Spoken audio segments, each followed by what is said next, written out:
it's the proudest day, and the proudest time, and the seat of a rally car, because that day, and that hour, and those minutes, I got the bit between my teeth. You know, I really stood up and was counted and said, this is not getting away. I remember when we pulled on our helmets and Donald says to me, what are we doing? I said, we're going for gold, Barrett. That's all we said. I can still picture that run. That was just the best run ever.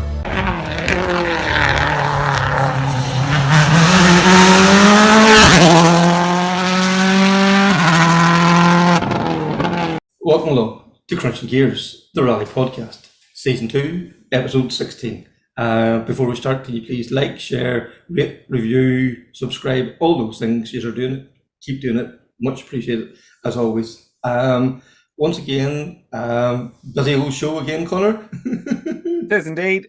It's that time of the week again, which is fantastic. Always look forward to this. And again, hopefully we've got something of interest to everybody this week. A few unusual conversations.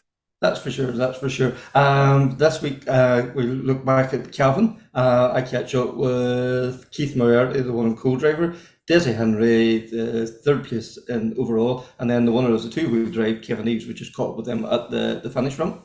And then we also get a chance to look back at the BRC, where we speak to Luke Barry there, and then we catch up then Rally Sardinia, round of the JWRC. So we speak to Seb Scott, who is the coordinator for the JWRC. Also joined with him then is Will Crichton and Eamon Kelly. And then we finally wrap up then with Niall McGonigal, who's going to give us a wee bit of a lowdown on the Bushwhacker coming up in September. And there's some exciting news there. So I think without further ado, Connor, Calvin, we talked last week. We said it was going to be exciting. I think it even surpassed our expectations. Certainly did. Fantastic entry. What was it, 150, 151 cars? Mm-hmm. Fantastic weather. And a heck of a battle at the front. That's for sure. Like, and not just at the front, but we can talk more about that. Yeah. Like Callum and Josh, Josh got the steal at the start, had a decent, healthy lead built up, had some kind of wee electrical gremlins, seemed to get them sorted out. Then it was nip and tuck with the two boys then, and going into the last stage, Callum was something of a second ahead, and Josh and Keith threw everything at it and come out, I think, 1.6, 1.8 ahead. Like, after 9 stages, that's mental. It's brilliant to watch. Like, we were at the last corner of the last stage, and Josh came around that and the Hyundai, and it was, whoa. It was a sight to behold. It was fully committed. There was no thoughts of, I need this car in Donegal in 3 weeks' time at that point. It was throw a run and let her go kind of thing. What can we say? Unbelievable, great commitment. And, right down then, Desi Henry, who was putting in some very good times, had a couple of wee issues that kind of probably, not a fair reflection on how far, like, he finished, I think, 50 or 60 seconds back. Like, he easily lost 40, maybe more seconds there, so he would have been a lot closer. And then Gary Kiernan out, in the R5 Fiesta, fantastic. He had an issue or two as well, but the times he was setting, brilliant. Then Declan Boyle out in the C3. There's so many stories about Irish Rally at the minute. It's just so hard to know where to look and where to go at the moment. It is, and that was a last minute purchase for Declan as well. Like, literally, what was Cahan McCourt's car, and I don't think he had even had a test drive in it before the event. No, I just noticed that Patrick Walsh was adjusting his belts on sitting in Park Ferma. So that's how last minute it was. And this is the joys of Irish Rally. It's like, it's always evolving, it's always changing. There's, everybody's always trying to see if there's somewhere that they can gain an advantage or get, try and unlock something. I suppose that's where I'm going with that one.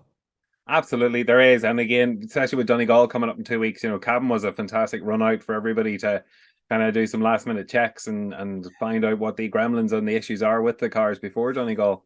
That's for sure. That is for sure. And then, like, in the modified, then, again, a mental rally. Unfortunately, Mark Alcorn had seemed to be quite a series of, wishing the two guys all the very best there. But Daniel McKenna, spoke to Daniel briefly before the start. He was a bit concerned about his lack of seat time this year, but he was going so fast there at the weekend. Keeping Kevin Neves at bay, but Kevin was keep chipping away.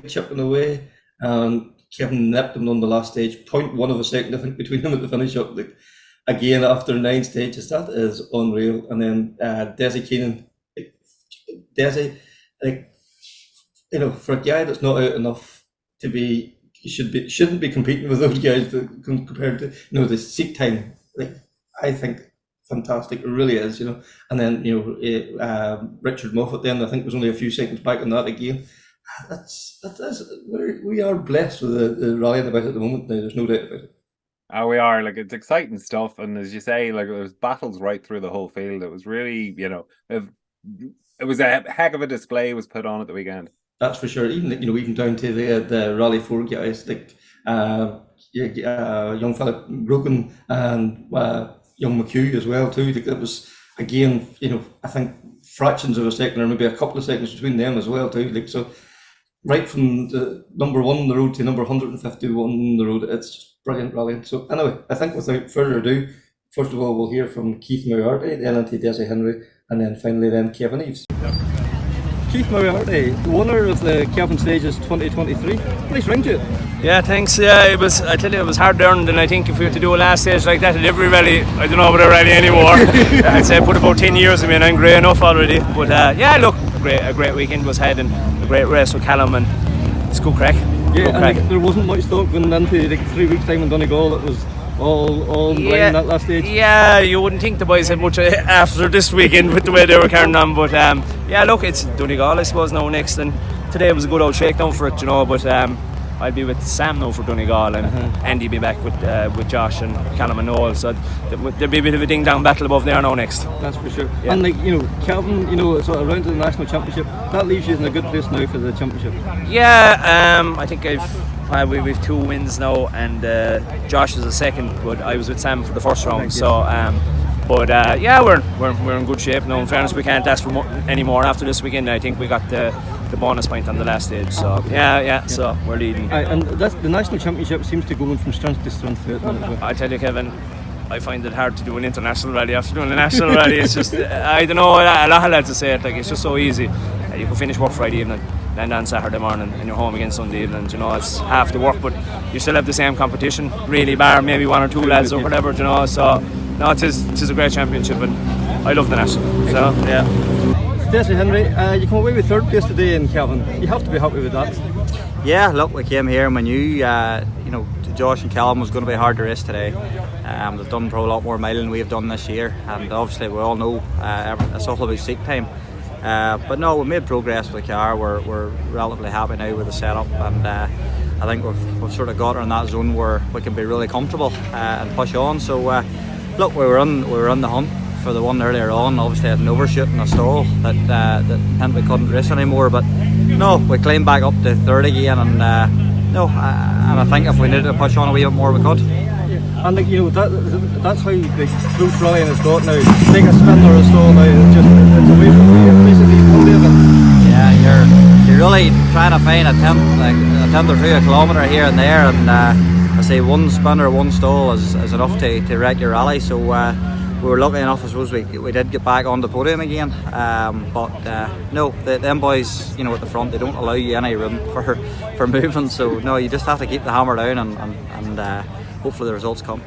Well, I suppose it actually is. Sure, I don't think I've actually finished anything else. I had this like there in my head. So no, this is how, like, even winning the 2-wheel drive in a national, like this and battling with the boys, we kind of just landed this our first round of the national. So it's great. It was a big battle all day. Just good to come out on top.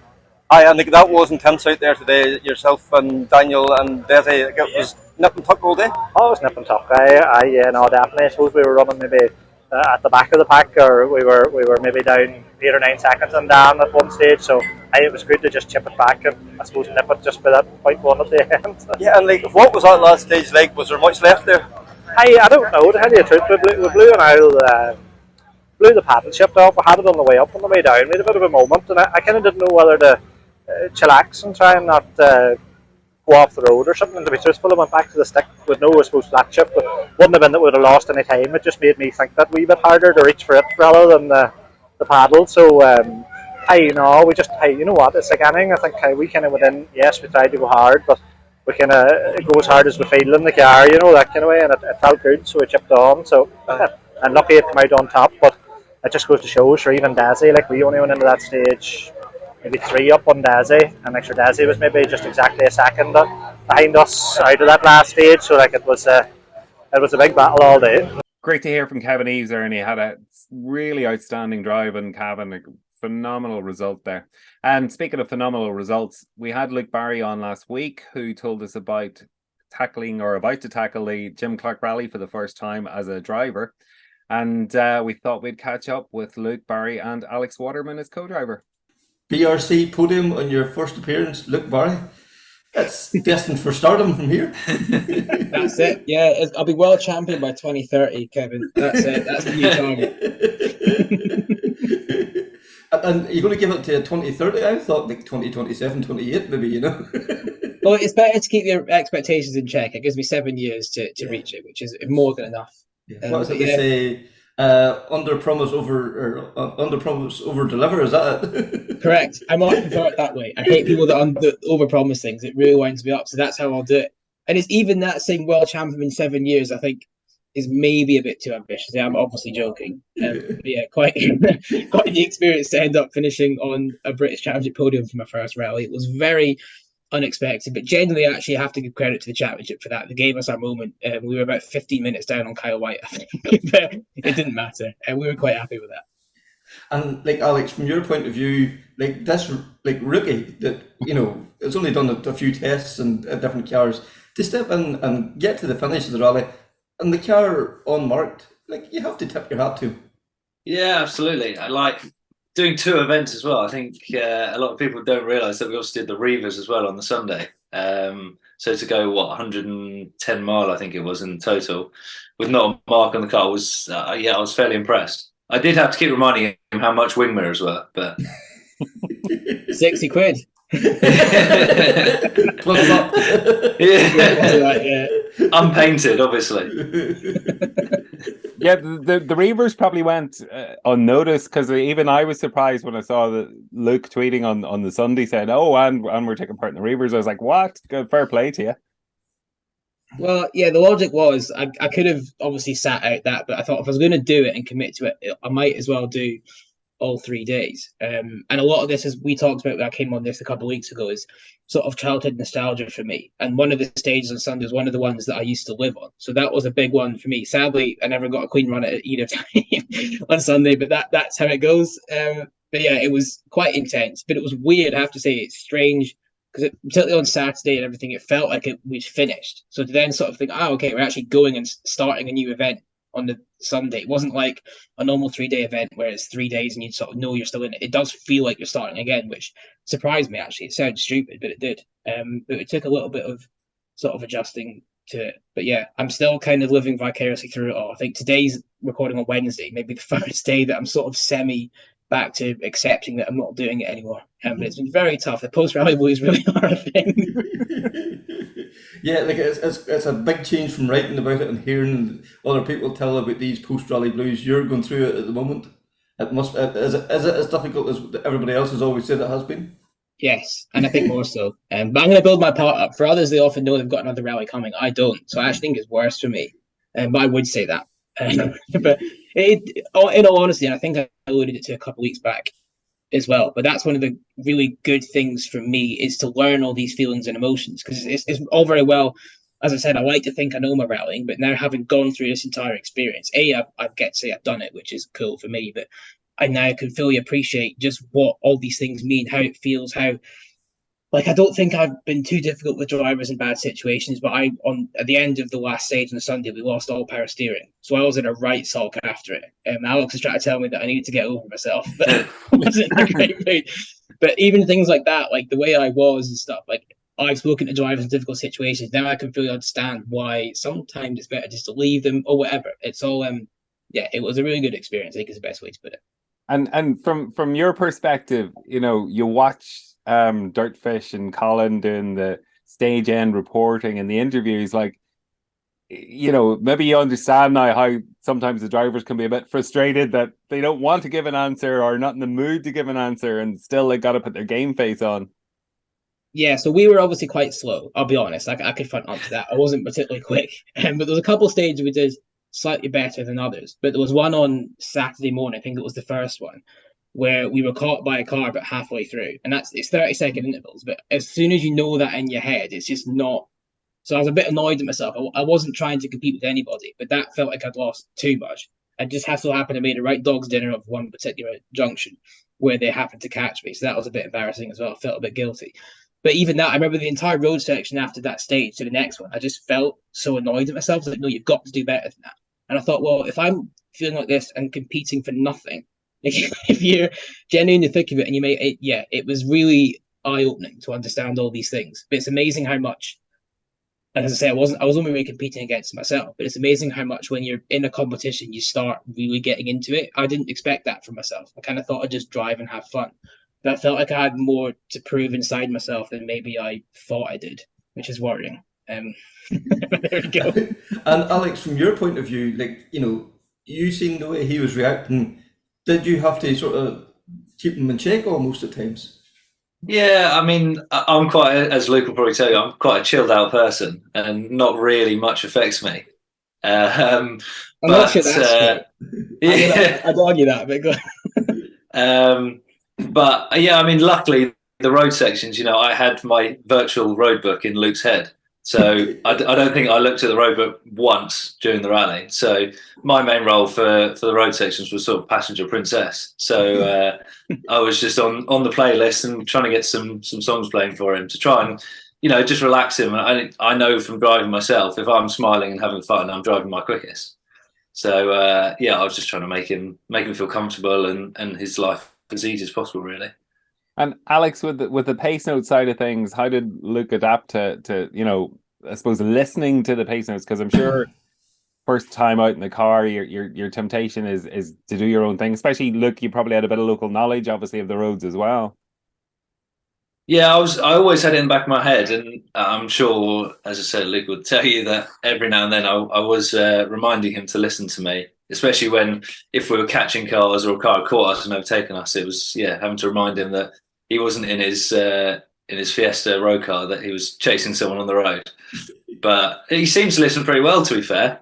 I mean, when I didn't forget to not speak, but yeah, when I got the face notes out in time, he seemed to listen well. And, you know, as Luke said, I can't remember, I think it was Scott's View, which was one of our good runs on Sunday. You know, I felt like we both gelled pretty well, to be fair. Luke has obviously learned the car through Friday, Saturday. I'd learned a little bit about reading pace notes, and we sort of seemed to gel together pretty well and put a half decent stage together. And look, you know, we often hear about drivers, you know, having that feeling. Do you feel, you know, that feeling was common? Ooh, I don't know. Like I said, it's frustrating in a way, and frustrating is maybe the wrong word. But I spent a lot of time in the last couple of days watching things back, which is mainly because I'm trying to still pretend it's still happening. But it's interesting how much slower it looks and what it feels when you're driving. And I can, like, obviously I knew I was losing time when I was driving, but having watched it almost, I can really see the bits where, okay, this is where the proper drivers are much more committed. So I think I never quite got to the point where everything was perfect, I guess. In reality, the Scots V stage that Alex mentioned, I think that was our best. I think we beat 17 other cars in there, which for me I was really happy with. Throughout the weekend, I wasn't looking at times deliberately because I didn't want to let it affect me or get into my head or anything. All we had to do was finish. That was literally the only goal. And we did that, which is great. But yeah, I think there's a couple of places I probably could have been a little bit more committed, but then I couldn't risk it all going wrong. So I guess it was the right strategy, but I would say it's maybe a bit unfair for me to claim that I really understand. It's like when things are really clicking. But as I say, that stage we mentioned, I think that was the best example of it. But I think if you're really going for like a proper driver would, there'd be much more of a connection. But Alex was, and I hate to say this because I'd really love to sit here and tell the world that he was awful and he did a bad job, but he was really, really good for what was, because we're both essentially rookies as well. Alex knew the car. He didn't know the rally. He'd done co-driving only at single venues, so we neither of us really knew what we were doing, if we're honest.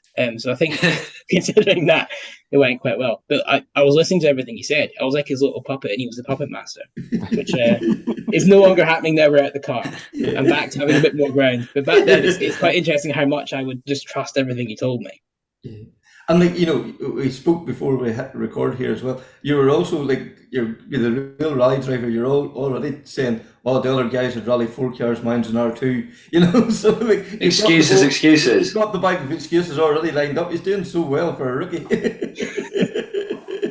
Yeah, I've thought about it. That's all tactics, Kevin. You see, you've got to have them lined up. If somebody asks you, you've got it primed up and ready to serve. But I had a message from Johnny Mulholland last night, and he said the same thing to me. I can't remember what I said to him specifically, but he's like, "You're talking like a driver now." He says to me, "When's the Donegal entry going in?" And I said, "It might be tight for this year." Next year, if someone's got some money to give me, you never know. And Alex, you know, what do you call it? The car came from your own company, EDSL. So, was there a bit of pressure there? Like it ran faultlessly, bar I think you had a minor power steering issue on the Sunday, but you know, was there a bit of pressure there with the notoriety of Luke, that there's a lot of attention and on the car and how the car was going to perform as well? Yeah, always. I mean, we try and pride ourselves on providing pretty good cars, and you know, if you look at our track record of our Rally 4s, our R2s, our RTTs, you know, not many, touch wood, haven't not finished an event, unless it's obviously down to driver mistake or driver error. We've had very few mechanical problems, and I'd like to sit here and pride myself on that. And I was only saying to Luke, you know, during the stage, when we had the power steering fail on the start line, we've never had that go on certainly on a 1600 R2 before. So it was quite a rare thing for us, and we got to the end of the stage when it happened the first time, and I sort of thought, let's try the old technique of switching it off and back on again. It miraculously worked. And I thought, oh, okay, this should be all right. As it turns out, we've actually today changed the column, and it's they're quite intricate columns because they're just standard off the road car. So they're they've got lots of computers and obviously got the motor in them. So you can't just change the motor; you have to change the whole column. So realistically, in the limited time we had, we wouldn't have been able to do that anyway. So Luke was destined for big muscly shoulders from the offset, really. Sadly, that didn't happen though. I'm still looking quite weak. So the stages weren't long enough for that, sadly. Yeah, and Alex, you know, like when we spoke to Luke a few weeks ago, he, you know, talked about, you know, the stages he watched as a child growing up, and like we remembered, like, you know, Eugene Donnelly, Andrew Nesbitt, you know, the greats of Irish rally and competing in those stages. Are they every bit as good as we think they are? Yeah, definitely. I mean, I was lucky that I obviously had my local tour guide there. So throughout Recce, we were nipping off down to stages that weren't being used. And forgive me, I've forgotten what it is, but the one with you go through the Ford. We obviously went down on Recce, and Luke was talking me through it and stuff. But yeah, you know, I've been lucky enough to do sort of Isle of Man, international and national. I've done the Ulster when it was up Derry. I've done the roads like Clacton and stuff. And, you know, they are some pretty special roads. Very, very challenging and very tricky stages for sure. You know, I was comparing them to the classic in the Isle of Man when you start the Baldwins, and then obviously you come up onto the TT course. But that thin little road is very similar, or not too dissimilar, to Abbey St Bathans. Certainly that sort of middle portion where we obviously named there's a very tricky left-hander in there, which we named the Corner of Death. But yeah, the lead up to that and then after that is very similar to that road of the Baldwins. So no, they're awesome stages, ones that I've never driven myself. But yeah, I'm trying to work on getting out there in something. Watch this space. Yeah. And I said to him, sorry to interrupt, but I said to him we should swap roles next year because I reckon it'll be a lot faster. I probably wouldn't need the pencil book. I could just tell what the corners are. He obviously could drive a car properly. So then we could actually do some giant killing. And yeah, see you could do some left and right and things like that. Yeah. Exactly. He's not accepted that offer yet. In and amongst him throwing up, of course.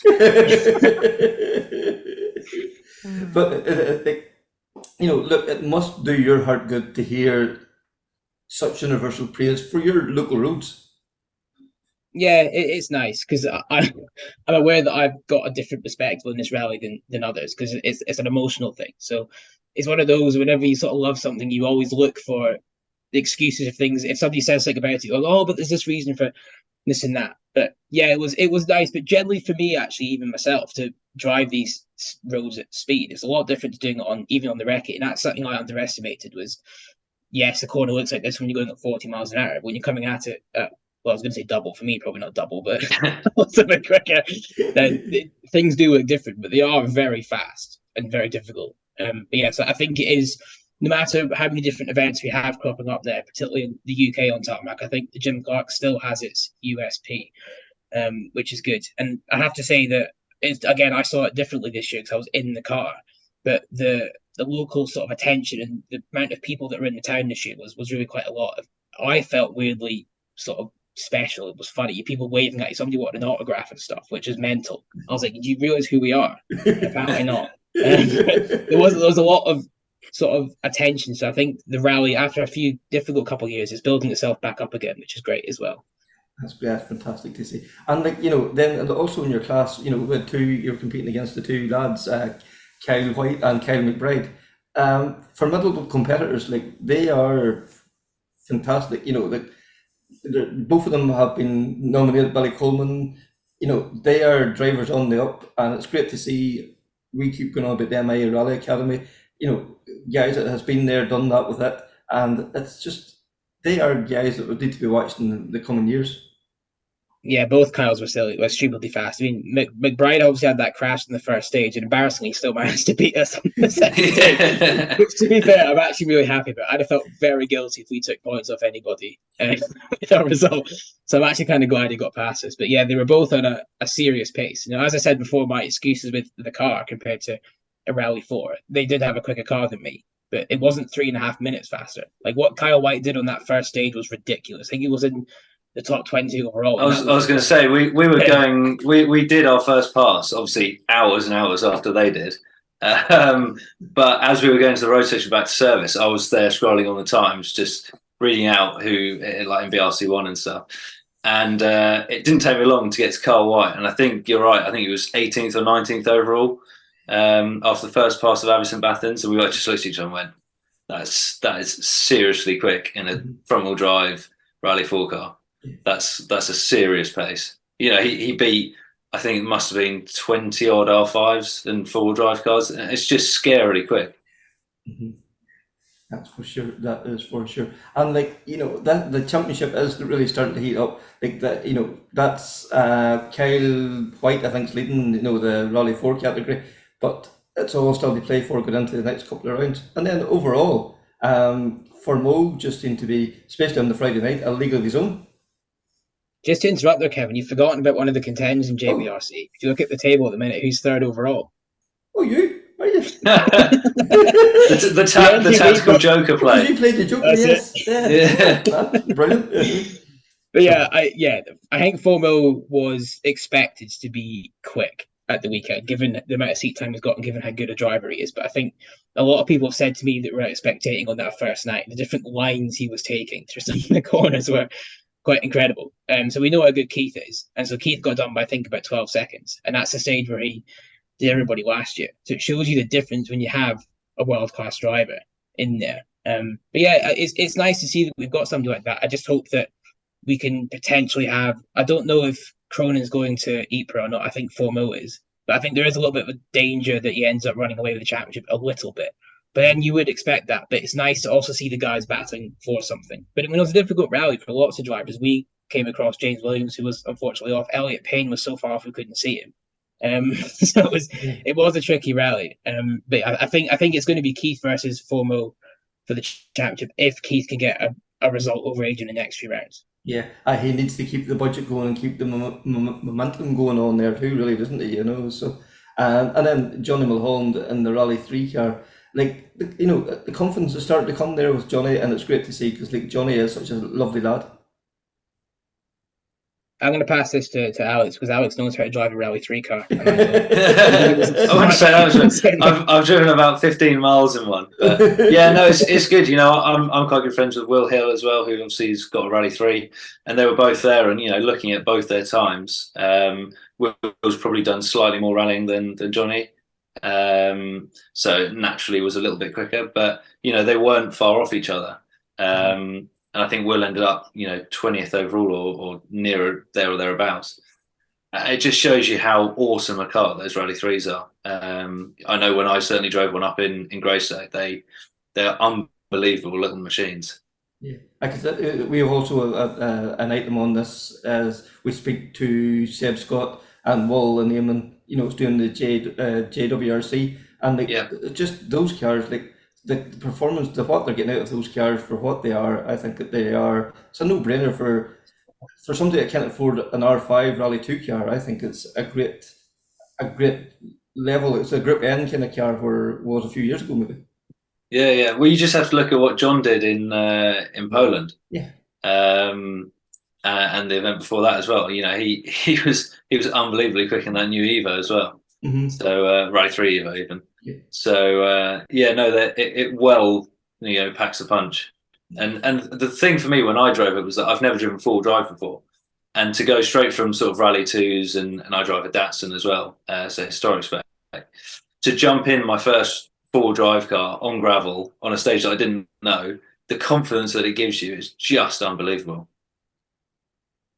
And Luke, what do you call it? You were also fundraising for Diabetes UK. How did you fare out with the fundraiser?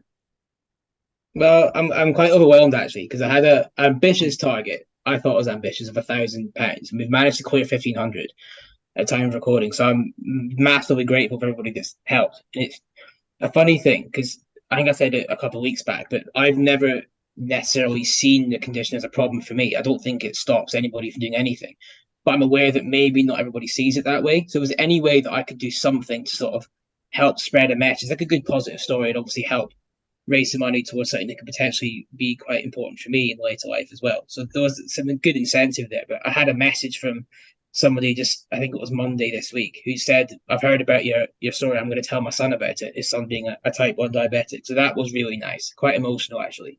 Because it felt like I'd done something good. I wasn't just treating myself to some self-indulgent rallying. I sort of done something else with it. And the stickers looked good on the car. I thought it actually looked quite nice. Yeah. So yeah, I'm quite proud of that, to be fair. I think Luke's doing himself a little bit of disjustice, to be fair. You know, we had to have a bit of a plan going forward from Recce as to what we were going to do and how Luke was going to manage himself. And to be fair, he looked after himself really, really well. You know, we were in service and I was forcing food down his throat and making sure he was eating and stuff. But, you know, as someone that I obviously don't have diabetes, it actually opened my eyes being with Luke for 5 days straight to my sins. Yes, 5 days of life, my friends. Yeah. But it really did open my eyes as to what a type 1 diabetic goes through and how they have to manage themselves. So I honestly think it's hats off to Luke for doing such a long rally. And you know, it was Friday, Saturday. It was 20 plus degrees. So that was an added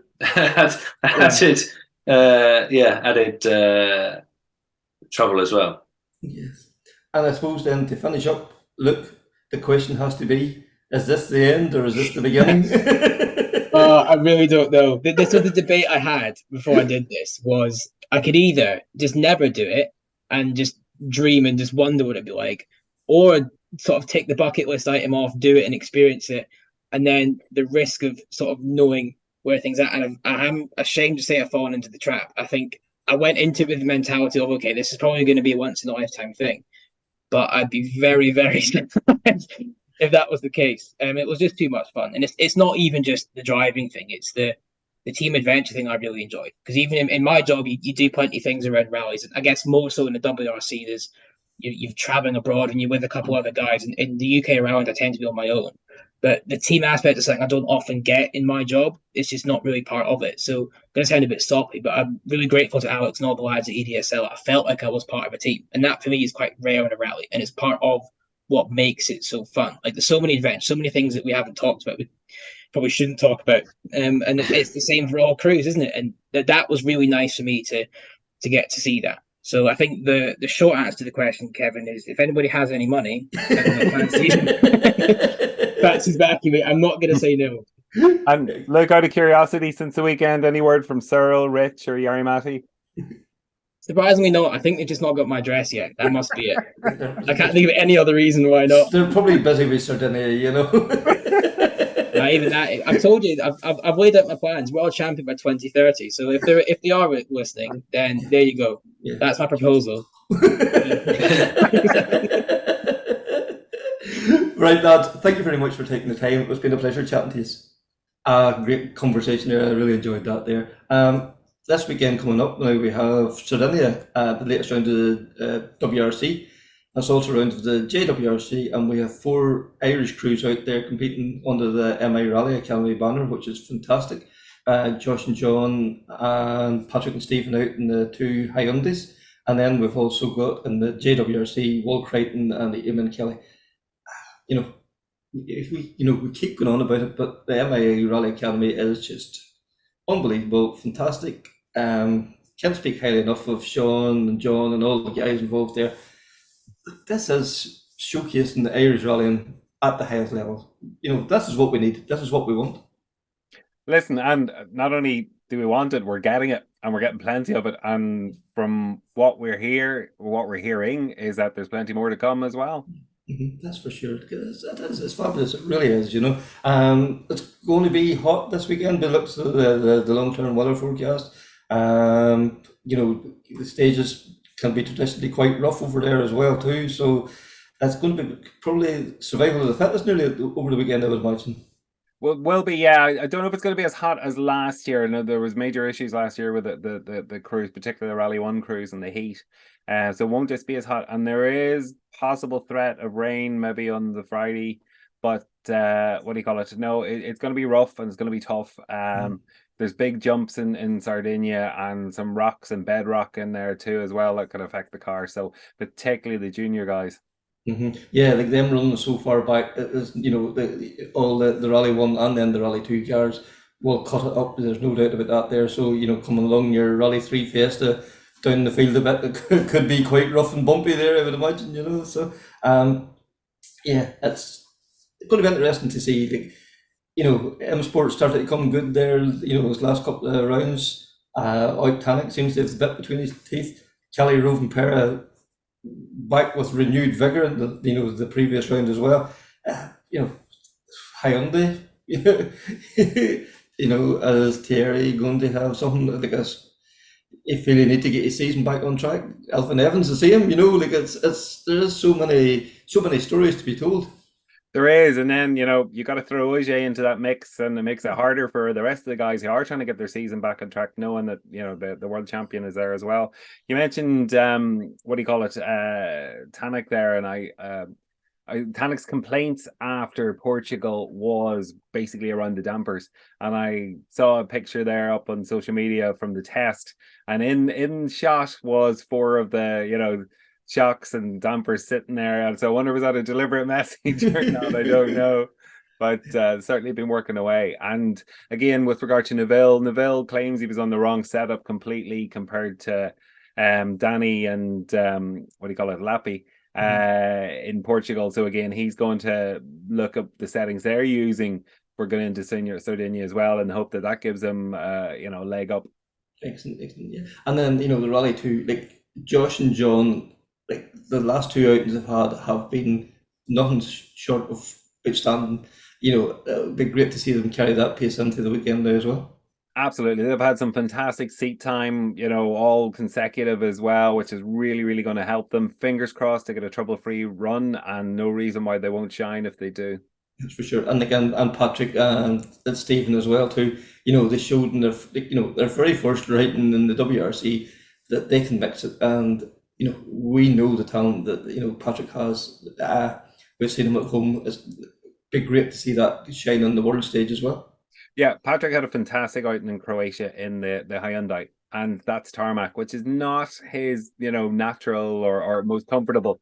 Whereas this is Sardinia. He's on gravel. He's got used to that car now. So fingers crossed, fantastic run.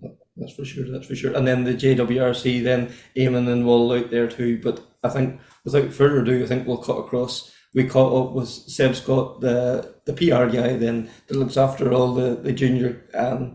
What a character! There's no point in us telling you about it. They'll tell you themselves. But Seb with Eamon and Wool.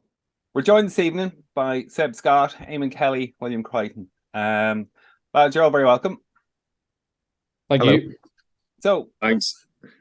Seb, with a name like Sebastian, obviously you're destined to get involved with rallying. How did you end up in M Sport?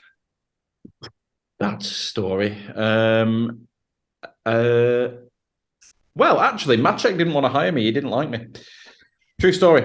I worked for Pirelli in GT racing, and then randomly in 2018 got asked to go and cover juniors on Rally Turkey. And then one of the commercial guys who sort of juniors was his brainchild back in the day, but still was involved, suggested to Maciek to put me in charge of social media for 2019. And Maciek begrudgingly said yes, let's see how it goes in Sweden. And the impression I'd made of him so far, in fairness, I turned up quite late in Turkey for the first day of the rally. And then was just, didn't make a very good first impression. And so Maciek, you could just tell, when someone's just like, okay, I'll give him a chance, but I'm not going to be, I'm not going to give him whatever. But then by the end of the rally, he sent me this, it was a really nice, but also like a backhanded compliment email, like, because I asked him for feedback after Rally Sweden in 2019. He's just like, honestly, I'll be completely honest, I really didn't like you after Rally Turkey last year, but I'll admit when I'm wrong, and I was wrong. I was just like, perfect.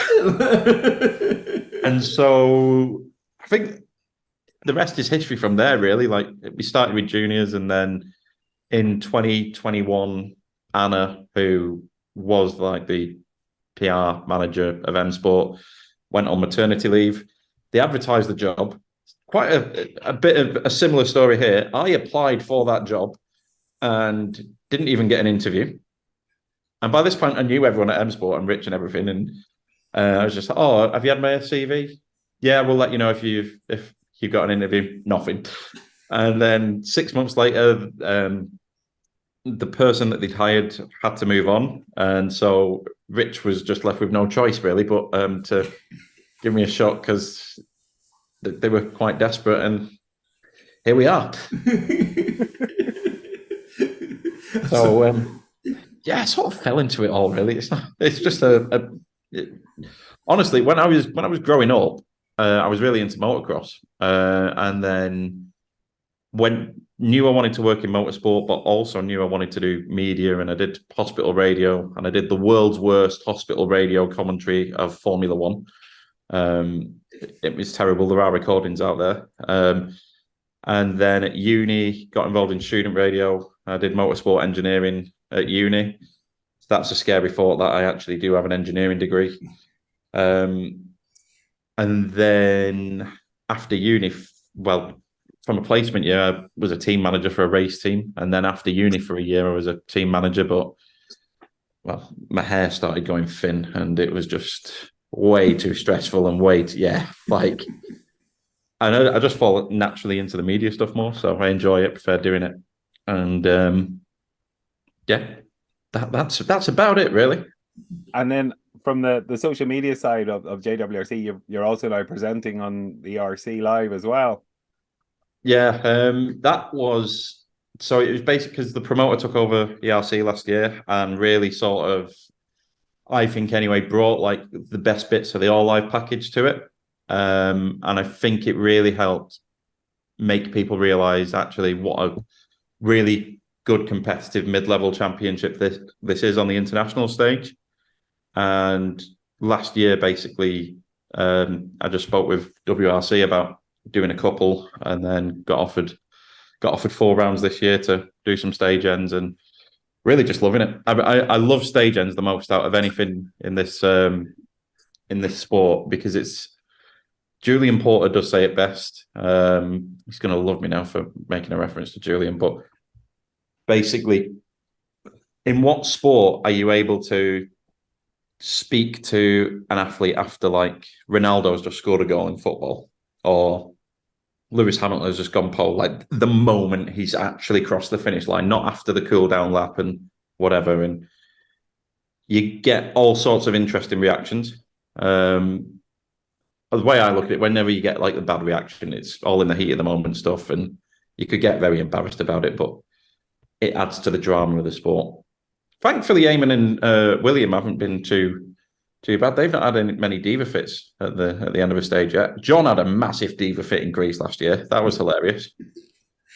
I'll tell it. I'm going to name and shame him because obviously, like all the super duper pro stage reporters, have someone that's able to put a rock under the car, and P1 guys can just sit back and relax.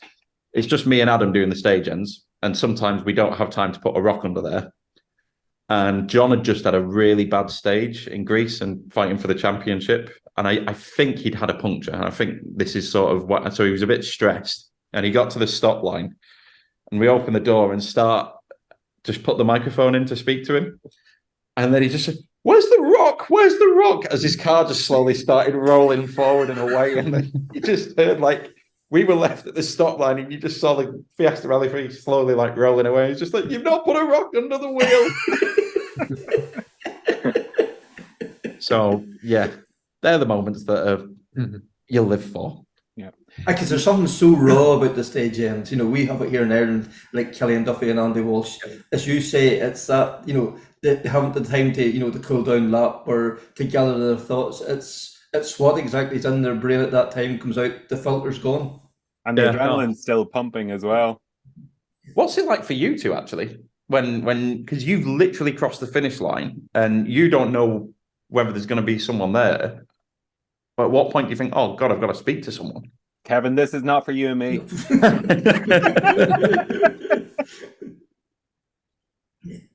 Well, maybe you look at them first.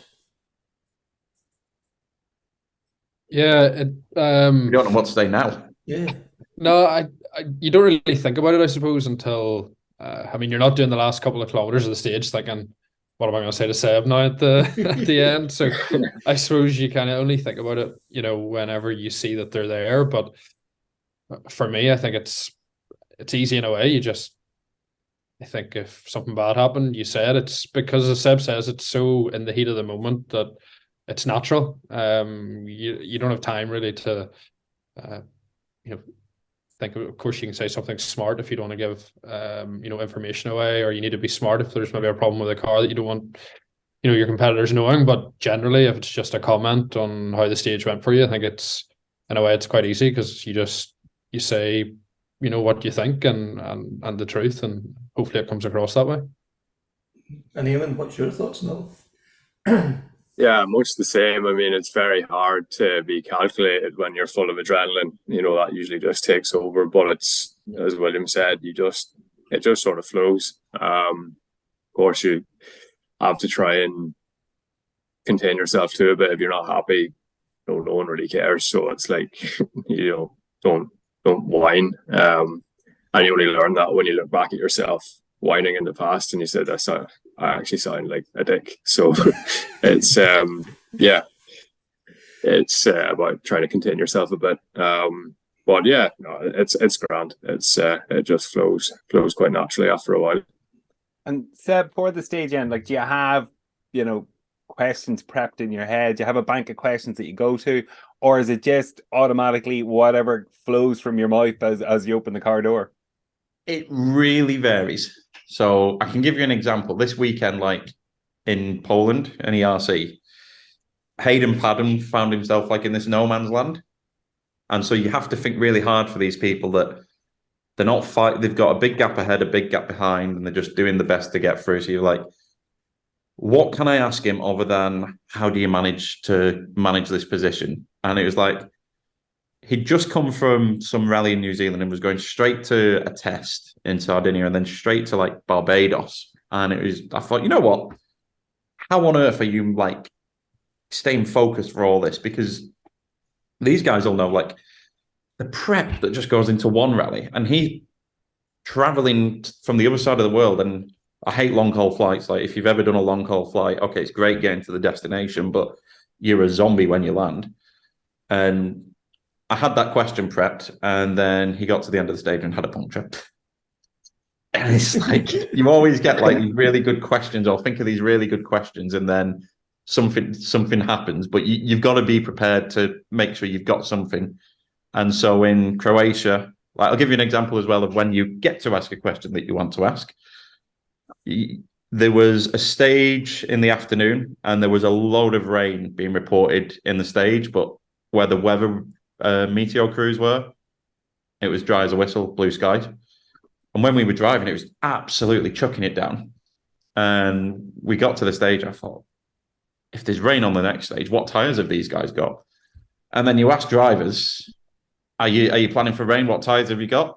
And then they just turn around, I don't know. No, they will.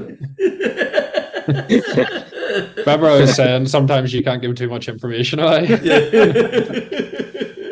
Why do you do that though? Genuinely, it fascinates me. Why do you not? Because you're out there already. I don't know. I guess I saw some cool driver doing it and maybe thought I should do that as well. I don't know. I guess I think it's good if you have an option for tires for your competitors to keep it to yourself. You know, if I told, like, I guess it's a long shot, but if I say, you know, what my plan is for the loop, then, you know, the other guys maybe get to hear about that. And I'm not going to say they'll copy me because I'm doing the right thing, but it just gives them another, you know, more pool of information. But yeah, I think you're right. It's a bit of a waste of time in a way. So Eamon never trusts Wolves, never tells you his tyre shots. Eamon's actually got a really good story about that. Do I? Oh, what's the story? Oh yeah, I do. Yeah, never trust anybody. That's literally. You've got to tell us the story now. No, I think it was in Croatia. Going up to the start of one of the stages, and it was quite high up in the mountains, and I think we'd like a 3-and-3 selection of tires, like hards and soft slicks, and we'd planned to. It was bone dry, and we'd planned to either, I can't remember, was it cross the tires or use the 3 hard tires, and a local driver who we'd actually previously talked to came up to us when we'd put on the tires that we'd chosen off the information that was fed back to us, and he came up to us and he was like, "Oh, what are you doing? What are you crazy?" I was like, "It seems like a logical choice, no?" And he goes, No. You're very high up in the mountain, very high up in the mountain. You need the soft tires. You need the softs because honestly, you're going to ruin your confidence. And if you go on these, it's game over for you. The first half of the stage was very tight and twisty through a mountainous section, and then it opened out after halfway onto like a really wide flowing tarmac road, a bit like Malls Gap backwards, like really fast downhill. So he was like, "Trust me, you know, yes, the softs might not be great on that section, but the road's so wide, you can let the car move around."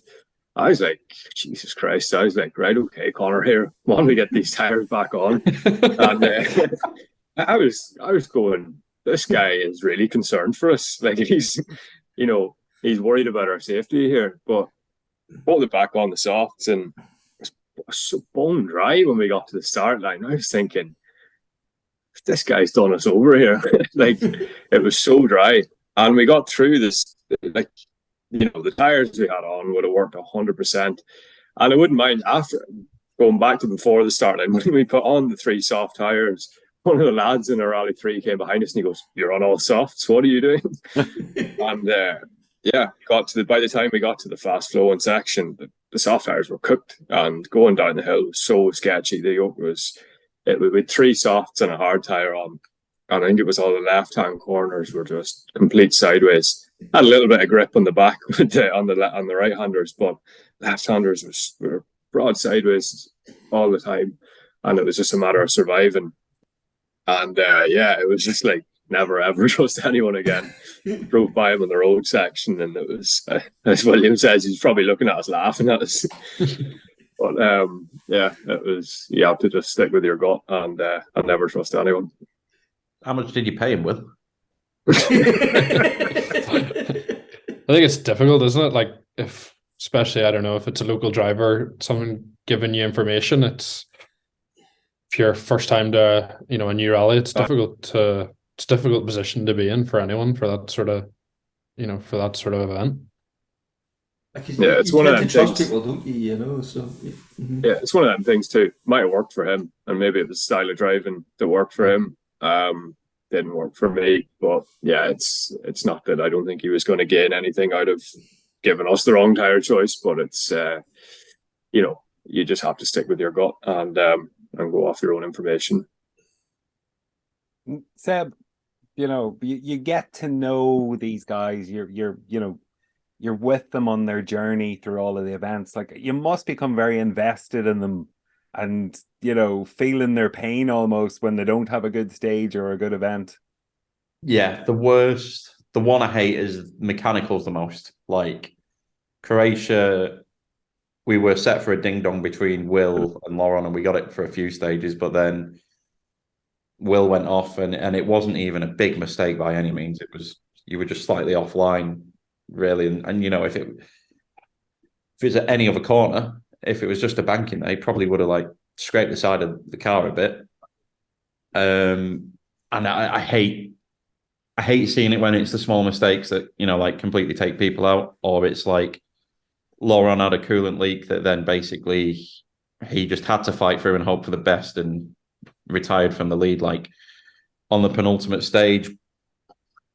But at the same time, those are all the things that add to why we all love this sport. I think it added to the drama, and no disrespect to you at all, Will, but Eamon didn't make a mistake and Will did. And so that's how sport is decided. I think the reason why we make sure we have a championship is to give everyone enough fair cracks at the whip.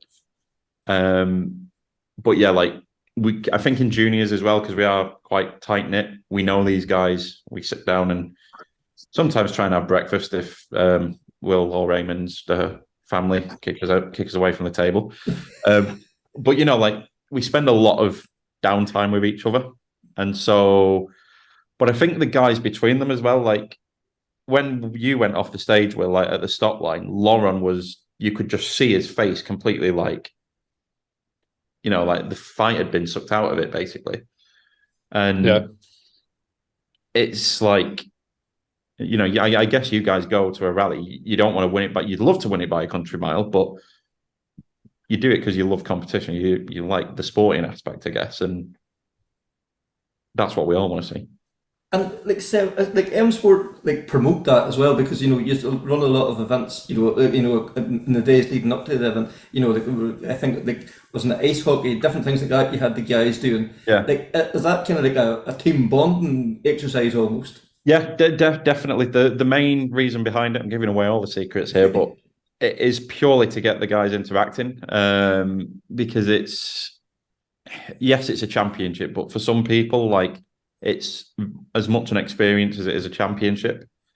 And yes, there's a prize package. Yes, there's a championship fight, but I think it's the last real championship where you can still have a good time with your rivals and competitors to some degree, because everyone's there to experience as much as they are to win. And so in Sweden, for example, we do weird things, we'll make sure that if people speak the same language, that we actually separate them. So they're speaking to people that speak English, and we'll put a French person with a Spanish person. Then it turns out the French person might speak Spanish. That doesn't help. But so we really get mixture, and we get the guys you can have a cross table conversation then. We're doing in Sardinia, we're doing a pizza baking challenge. We're making sure we are putting drivers with. We'll put a quiet personality with a louder personality to try and just bring out the best of both going. Yeah. But then in some cases as well, we will be utter bastards and put the two championship rivals with each other to make pizzas for WRC team principals for half an hour. Thanks. Seb, I was in the service park in Croatia after the shakedown and was watching you, Bill, do a piece with Will, and after about the fifth or the sixth take of the two of you taking turns to crack up laughing. Just how difficult is William to work with? Oh, he's terrible. I'm so glad Eamon's here this year because, like, Ireland's finally found a good candidate to represent, to be represented in junior WRC. Because for years now, we've been trying to get Will to speak, and he's just too busy trying to crack jokes left, right, and centre. We actually used Sweden trying to do that opening. Go on, Eamon.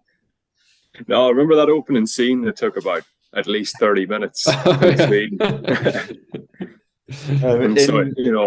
Yeah, in Sweden, I don't. If you the preview, we thought we'd introduce the guys by them introducing themselves, but there was a bit where like they had to push me in the snow, but we only had like one crack at it because you'd see a massive hole the size of me.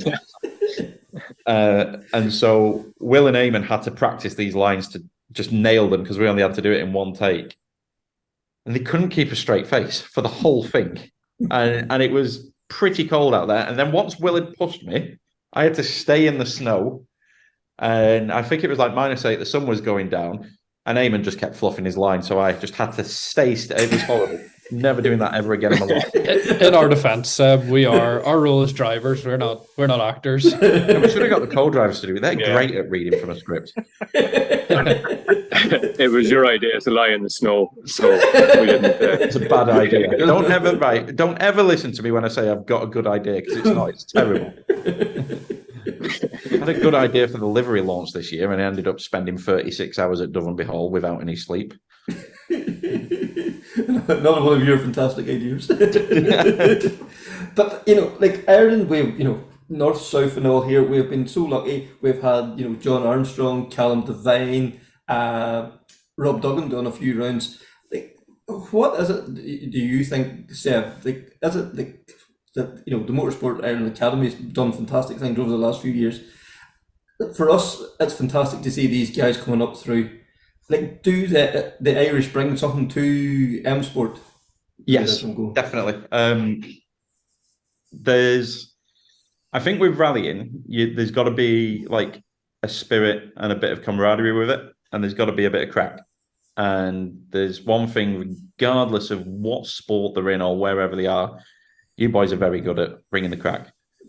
But I think, for me, I don't know why, but rallying is special to the Irish rally community. Like, it is, there's some mad fever there.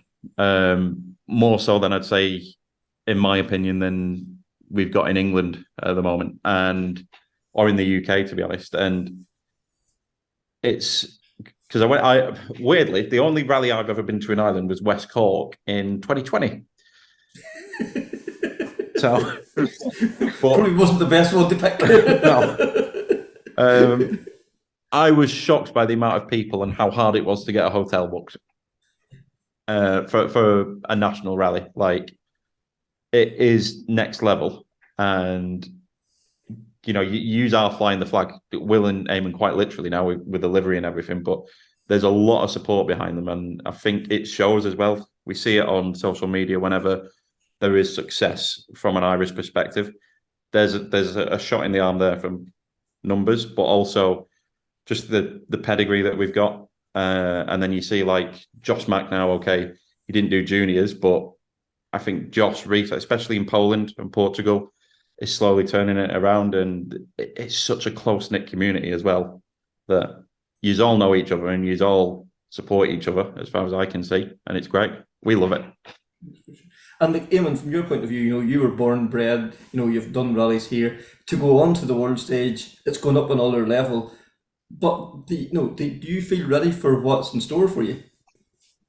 Yeah, I was more surprised going over that I'm kind of nicely in the mix. I thought I would have been further away, but you do forget that we have a really, really good pace at home, and it's like in all classes, you see the entries to rallies in Ireland, no matter what level, there's always at least like 130 to 150 people in there.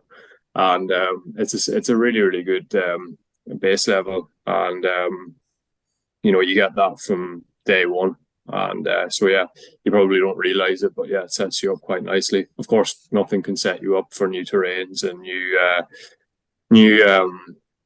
I suppose the way the rallies are run, they're so long, and the endurance level of them, and things like that. But in terms of pace and the ability to push yourself, you have to push yourself at home to the level. And once you understand that, that's obviously a huge fundamental. So yeah, very lucky to have that. And it seems to be within the Irish spirit to be very competitive and always trying to prove yourself. So yeah, it's a great aspect to have.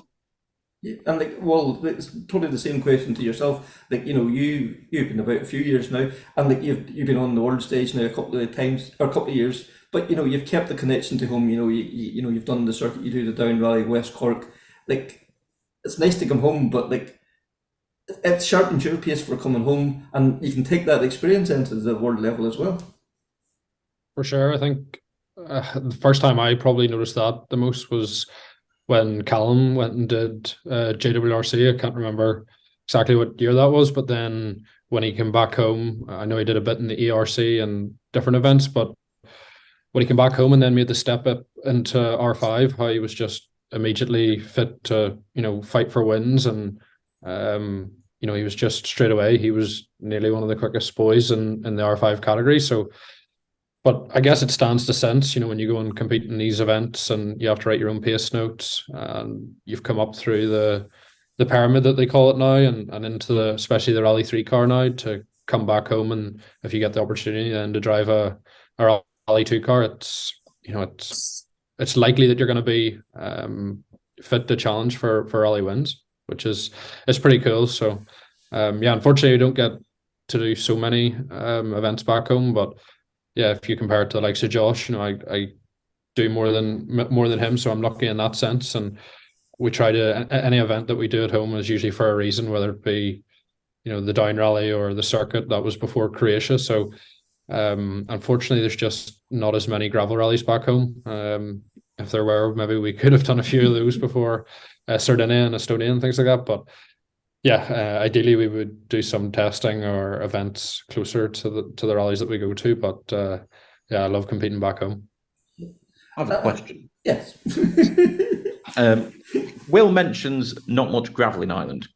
This might be ignorant of me. I don't know if it is, but why? Because there's gravel championship and there's evidently gravel stages. Or do you lot just love tar that much? Not very small forests, and we love tar. Yeah, I think that would be, yeah. I suppose there is gravel rallies. I don't want to do the Irish Forestry and Unjust, but they they run a great championship. But I think the problem for us, if we're doing WRC events, obviously we do the recce, and that's so important to the rallies nowadays that you don't get that as much back home, or even in the UK as a whole. So I suppose that's the reason. Yeah. And Seb, you just made the step up to the Rally 3 car at start of 2022. Going the 4-wheel drive route, that has definitely added an extra kudos to the juniors as well. That's given them vital experience. Yeah, no, it's basically, I think they realised R5 was a massive step up potentially from S2000 as a category, because R2 was developed when S2000 was still the mid-level car, and Group N was still around. So there was that. Okay, the names didn't make sense, but there was a step there, and then Group N sort of disappeared. R5 took over Super 2000, and R2, I think quite rightly, didn't develop in the same way that R5 did, because I think R3 showed that a super fast front-wheel drive car they needed to be a 4-wheel drive mid car there, and it not putting it on me, but I think I can use Rich as an example as well. The Rally 3 car, if someone can, like me, having never driven a rally car in my life, can jump in that after a couple of hours on dirt and drive it around on a frozen lake relatively in control. Okay, there were a couple of tank slappers and stuff like that, but I could get the back end out comfortably on it and know what I was doing. and Rich, who's done a little bit of rallying, but he's by no means as experienced as Malcolm. Rich was able to get in it and go as fast as Malcolm Wilson on snow and ice. I think it shows what just a complete package it is. It's like it's just the right amount of power. It's just the right balance with the four-wheel drive. It's just got all the right ingredients to be a super competitive entry-level category, because we can't say car anymore because Renault have got their model, which we as M Sport, from M Sport Poland, we actually said last week, me and Maciek, that we want to welcome them. We want to encourage them. We want the fight. We want the competition, because it's not healthy just to have one manufacturer. You need, realistically, it probably needs three, so that then there's a good balance. If you look at the R2 Rally 4 category, there's quite a few now. There's M Sport, Opel, Peugeot. Help me out here, William and Naaman. Come on. Renault. Yeah. So, okay, the Opel and the Peugeot are the same, but there's three. So everyone has a good choice, basically. And the cars have all got the unique characteristics, but stick a good driver in. I think that's what's great about that car. When you see some quick boys in that car, like last year, I think Sammy got 8th overall on a stage in Croatia when it was wet. John was setting some top 5 times in the RC in Azores until he sent it in a water splash. In Poland, which really fast rally, John went 14th overall on one stage. I need to send you that on board. I sent it Will earlier. It's like when you see guys driving those cars on the limit, like it's just another level. And these guys get to drive them on the limit. So I'm quite jealous of you, because I could never do that. And like Eamon, like you've made the progression, and you've done the Rally 2 or Rally 4 car, and you've also had the opportunity in the R5 car as well. Do you see them as the logical stepping stone from your Fiesta last year?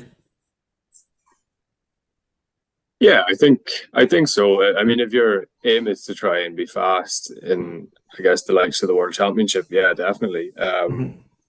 It's it allows you to go out to these events and learn them while being able to compete, and amongst other people in similar cars, and it's not too big of a jump. You're not racing people who have been in an R5 car for 10 years or whatever. And there's, as Seb said, they're so easy to drive. Like I've never driven a car that's that easy to drive. It's great. So even for developing your own driving skills, you can really experiment and you can get away with quite a lot. So it's quite, it is quite a good package to just take up your speed, but still being able to take risks here and there and try different things. And, you're not afraid to try anything. Sometimes in the R5, not that you're afraid to take a risk, but that the consequences might be bigger if you take something flat and obviously more expensive too. But look, it's I think they are a great package, and as time goes on, and hopefully if more manufacturers get involved, that'll become a very competitive class. And who knows, it could be something that could become quite competitive at a national level too. You could compare it to Group N in a way. It's that kind of level of a car, and we all know back in Ireland at least there was group battles in the past in Group N, and it's all the possibilities there for it to happen with Rally 3. Yeah, you done like West Cork last year. Like I think that you were battling there with the Class 14 escorts and things like that. Like it's an ideal car for here in Ireland, because it allows you to compete at a reasonably high, like a fairly high level actually. You're only not that far off the the R5 guys and Rally 2 guys, and achieve some top results with it. And they seem to love the bumps and the jumps. Everywhere we've seen you circuit, the down rally, the jumps, you were like one of the most spectacular over it. They seem to be like, for you personally anyway, I'm thinking you seem to love the car. Yeah, I definitely do. I really enjoy driving it, especially over the jumps. I'm looking forward to getting to Estonia in it this year. It flies really well, and we enjoyed it last year. But yeah, I think like Eamon touched upon there, the likes of the Group N men, that how that was so competitive, and so many people in it now. And sorry, there were so many people in it previously, and how a lot of those guys now have nearly moved to like the R5 Fiesta, the Mark 1 car, and there's that Group N is sort of dying away now, and I think if some of those guys could be encouraged that if they didn't want to go R5 or spend the money in the R5 cars, that the Rally 3 is a good option. And I think generally that we found out so far that the upkeep and the running costs of the car are, I don't have much experience in Rally 2 or R5, but they're considerably less. And I think it would work for a lot of those sort of guys. But I think now with more manufacturers hopefully coming in and maybe more second-hand cars starting to come up for sale, it'll just get more popular, and it would be cool to have a class, in the British Championship or a class back home in Ireland for the cars, and just another step for anyone coming out of Rally 4 into the Rally 3 car, and it bridges the gap quite well. For sure. Connor, you were wanting to jump in there? Yeah, and I was just going to ask Seb, will we see the development of the R3 coming into the JWRC this year? When does this podcast go out? Next week. Yeah, next Friday. Yeah. Yes. You guys will be running the facelift with the update next week. I don't know if have you been told that? Yeah. Right, okay. That's good. Yeah, because I only checked with Maciek today that are we going to post it and when? But I love that facelift. Like, when I first saw it last year, it looks like the front of the Puma. Like, it looks mean. It looks like a proper rally car.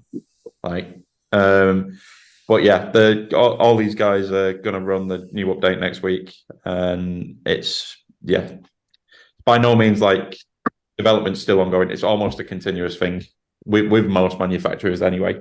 But it's almost like rather than just releasing drip feeding, sometimes it's best to just drop a really good comprehensive package that complement each other, because I think this one there's been a lot of work done with the front, so there's a lot more cooling thanks to the wider aperture, and so as a result as well there's been a front brake air intake update there, and then it's got a sleek new rear wing as well, which looks like something from a fighter jet.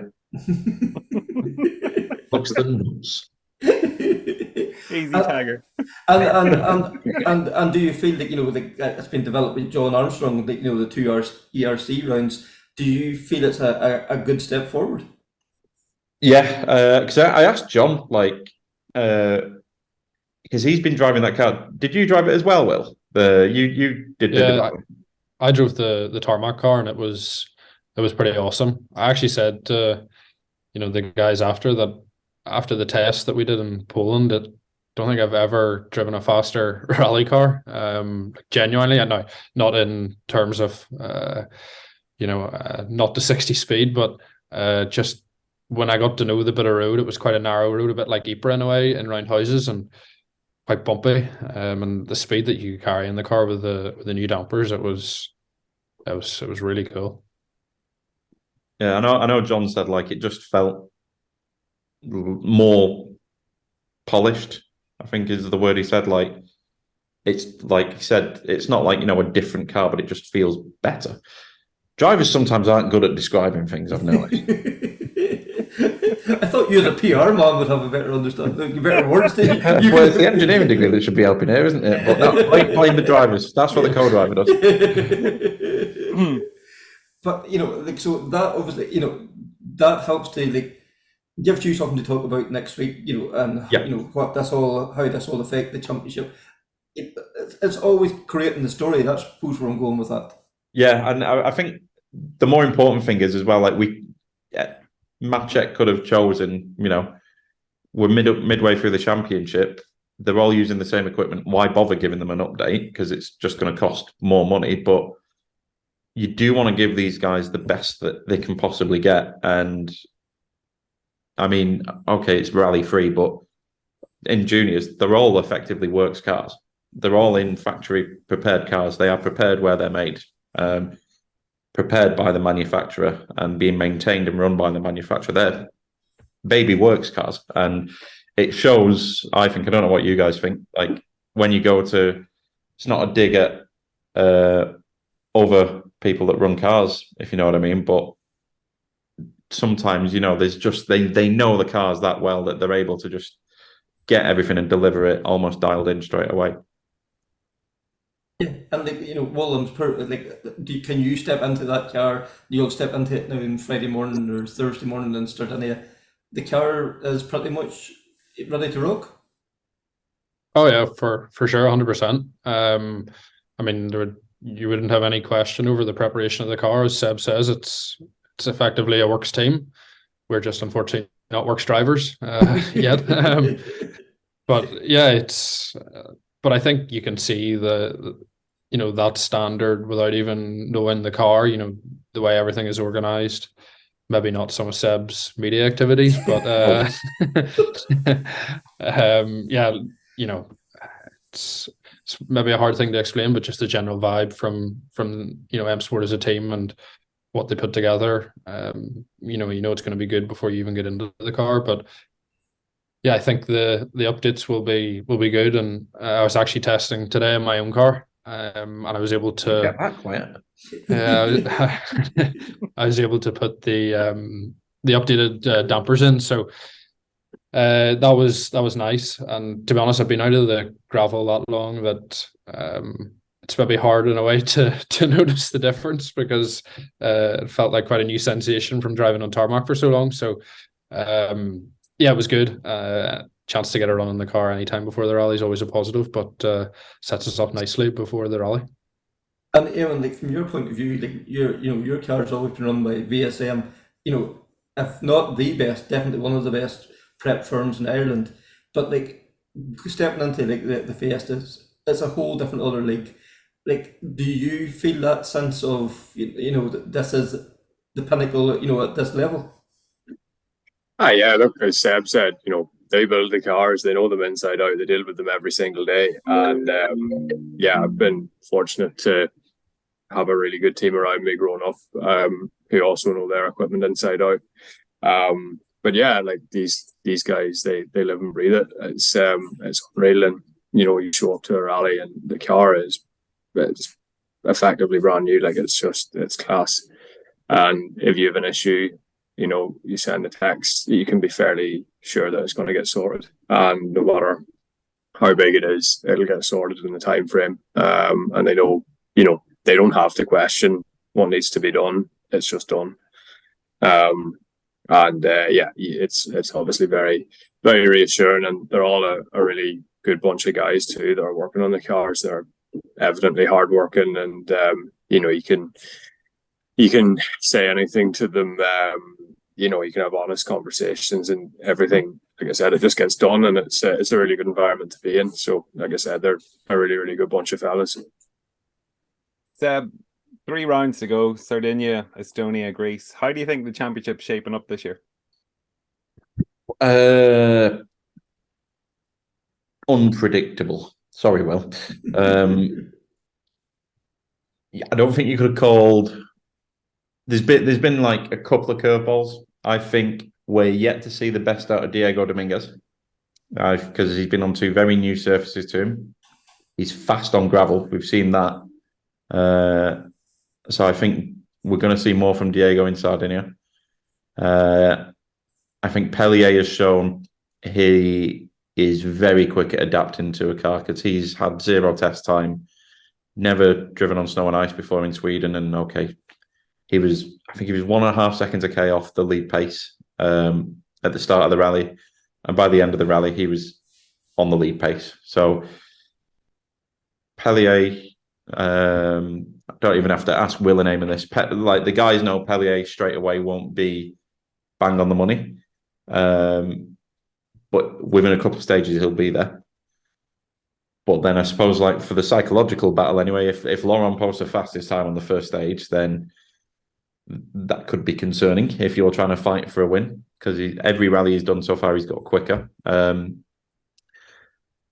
I couldn't tell. I could name 3 guys I think are going to be fighting for the title, right at the front. I think Will's going to be one of them, Diego and Laurent, because of just the experience they've got behind them already. But then you get curveballs thrown, like Eamon winning on his 2nd ever round. You can't call it. There's been so many times you try and call things. Like last year, Robert Ververs after Croatia had chucked away the rally win and looked like actually he might just not continue the season, and then went and won the championship. And Emil Bergqvist in 2018 hadn't won a rally until the final round of the season and won the championship with it. Craig's story in 2011.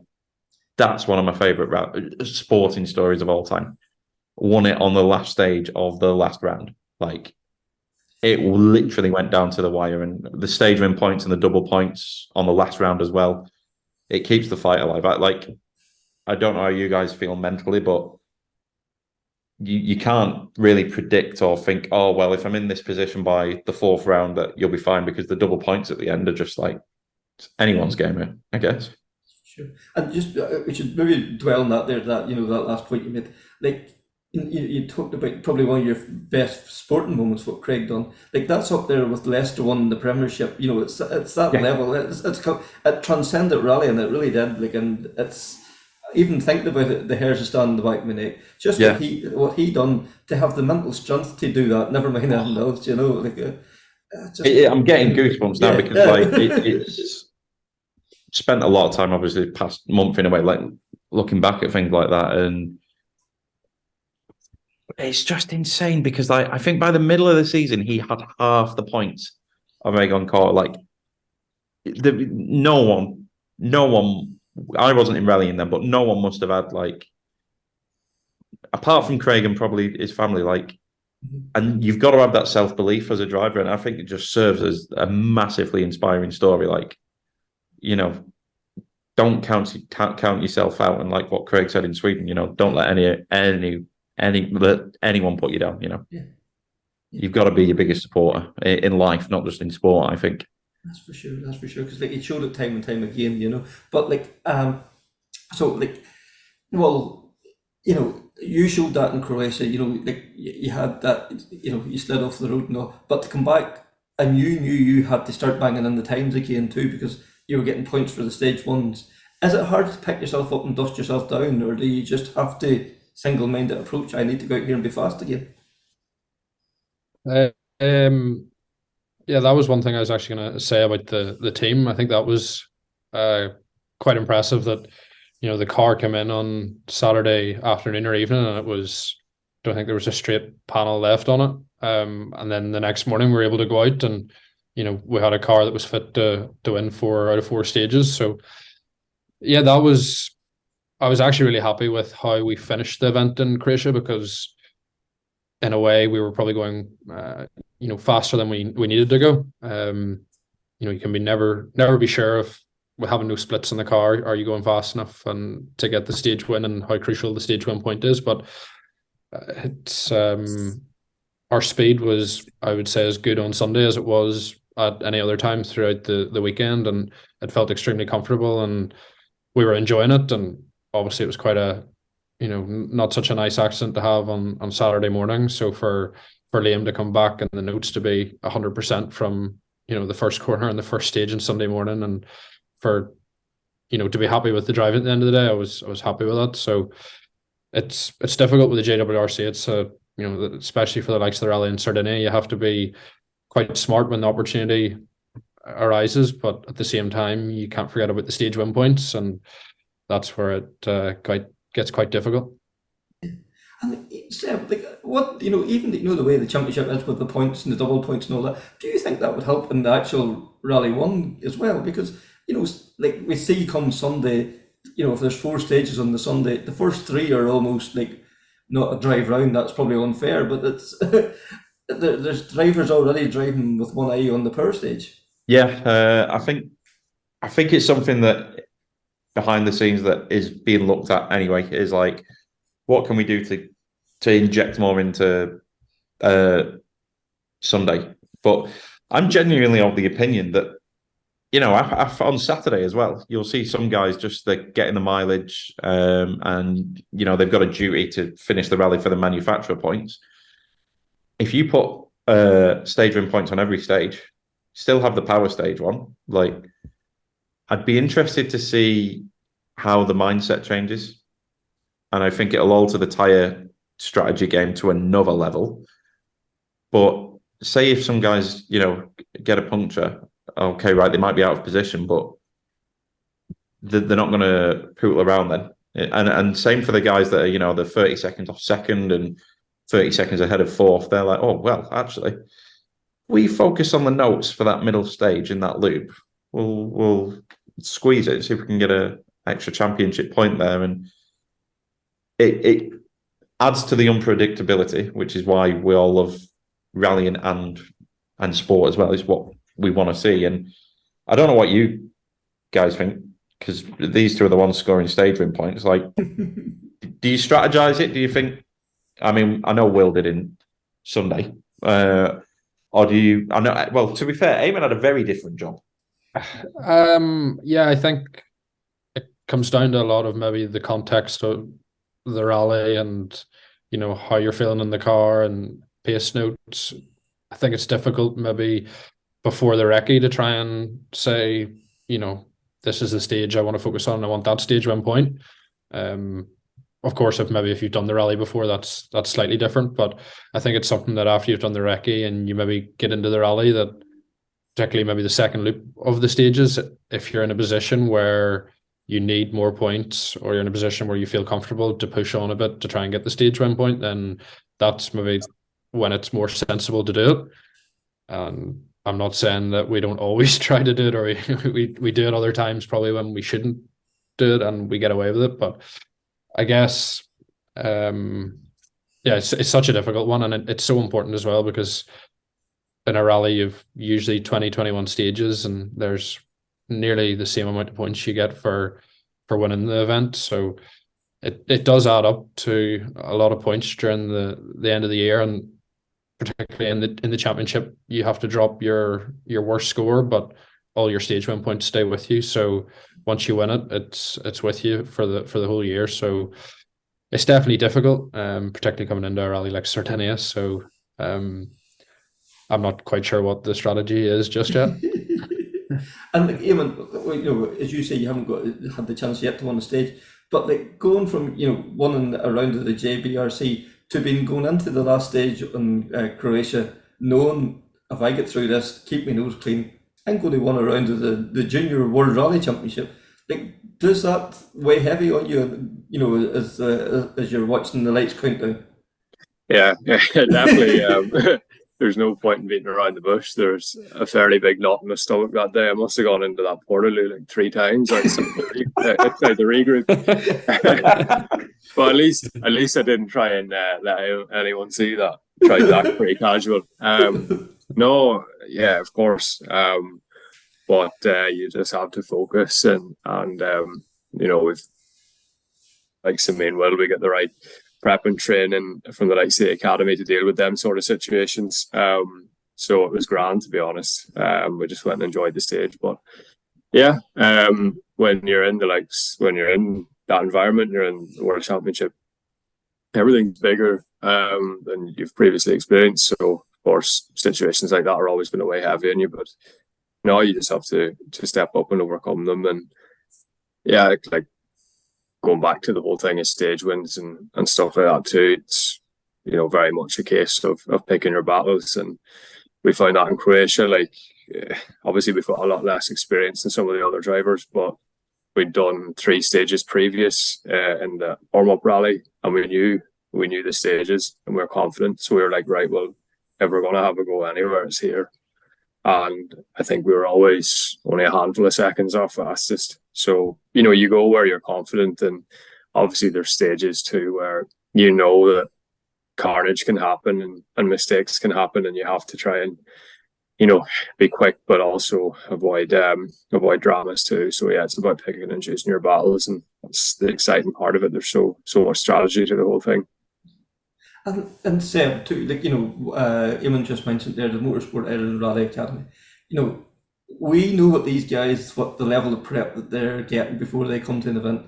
Do you stand and watch what way they're preparing for an event, and kind of almost in awe of the level of prep that they have? The mental strength, the nutrition, everything. They have it all there for them before they ever arrive to you on the Monday morning or whatever.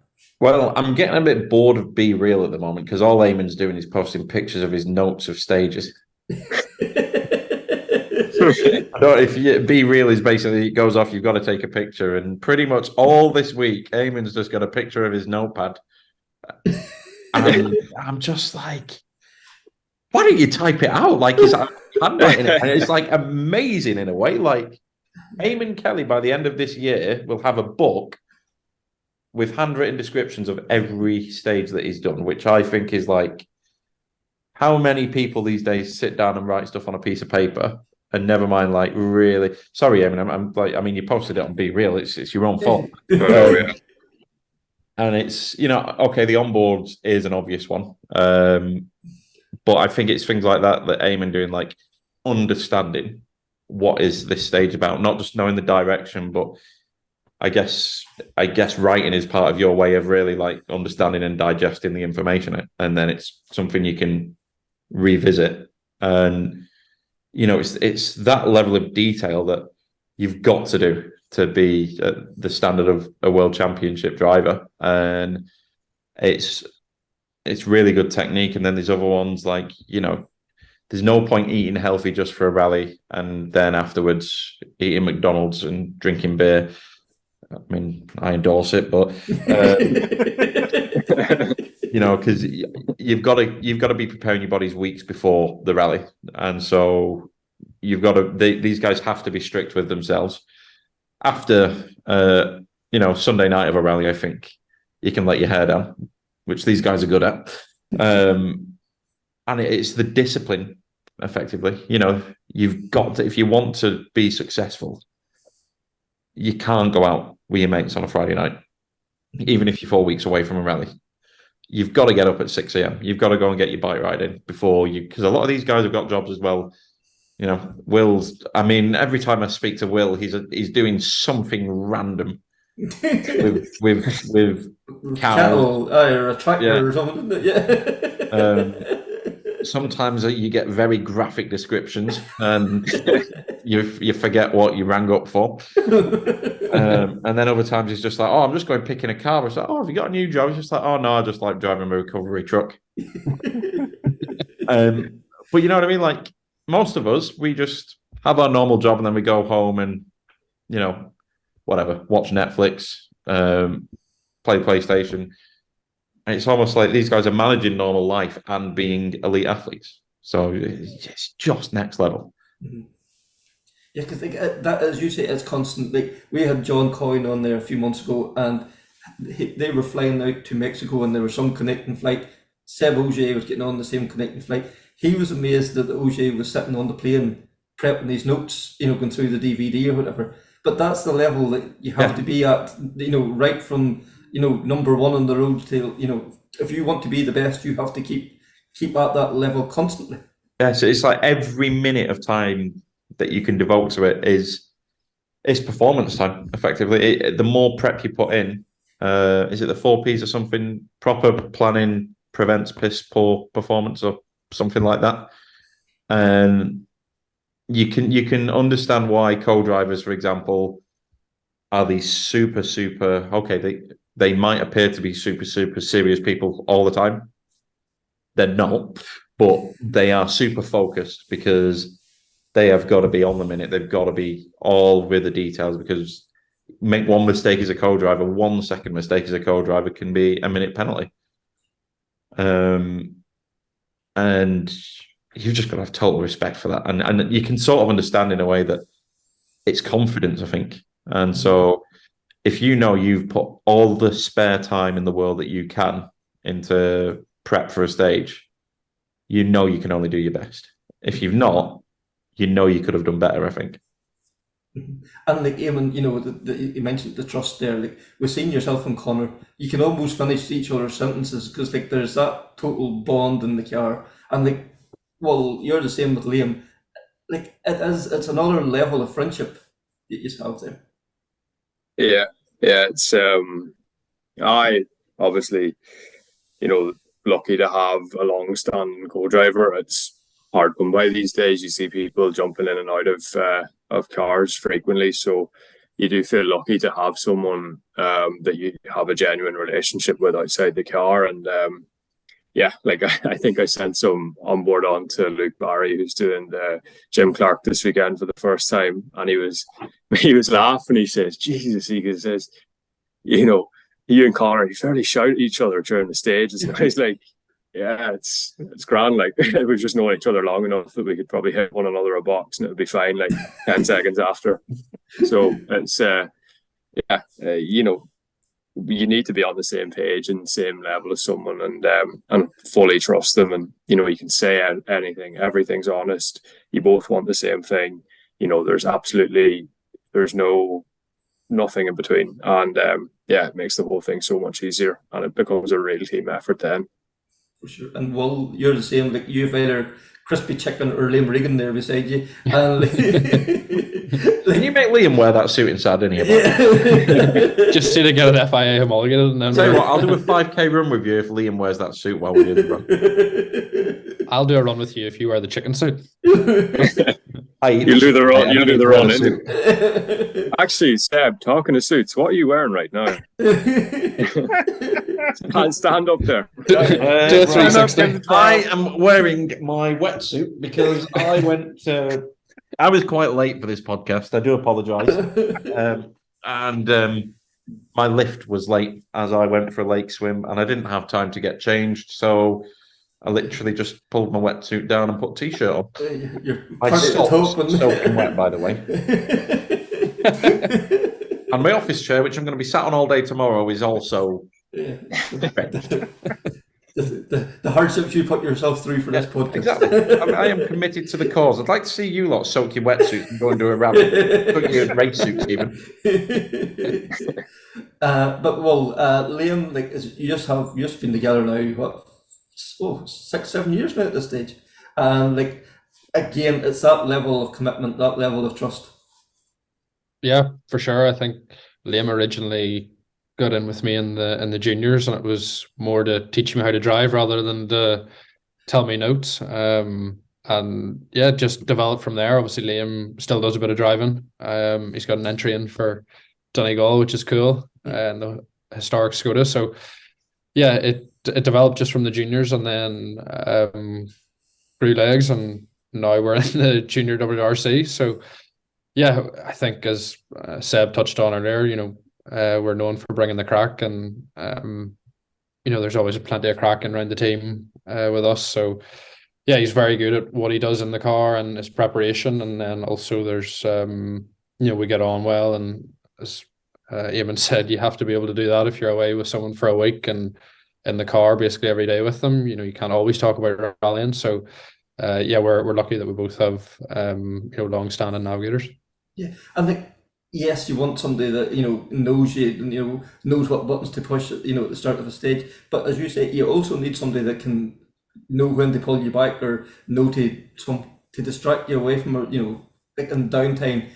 It's not just fully rally. You need to have something to have a conversation about football or farming or whatever. Yeah. You need that as well too. I think a lot of, you know, top line navigators nowadays, they're nearly just expected to be you know, for the reading the notes is just expected to be good, and that's not, you know, it's all the other stuff that goes around that is so difficult for them, and maybe what sets them aside from other top line navigators. So yeah, for sure. And I can't remember who it was I was listening to, maybe it was Aaron Johnston, but you know, whenever you get into that sort of level, that, you know, they have to deal with it. No, I think it was actually Paul Nagel. You have to deal with the media and so many other things, that nearly reading the notes is the more simple thing for those guys.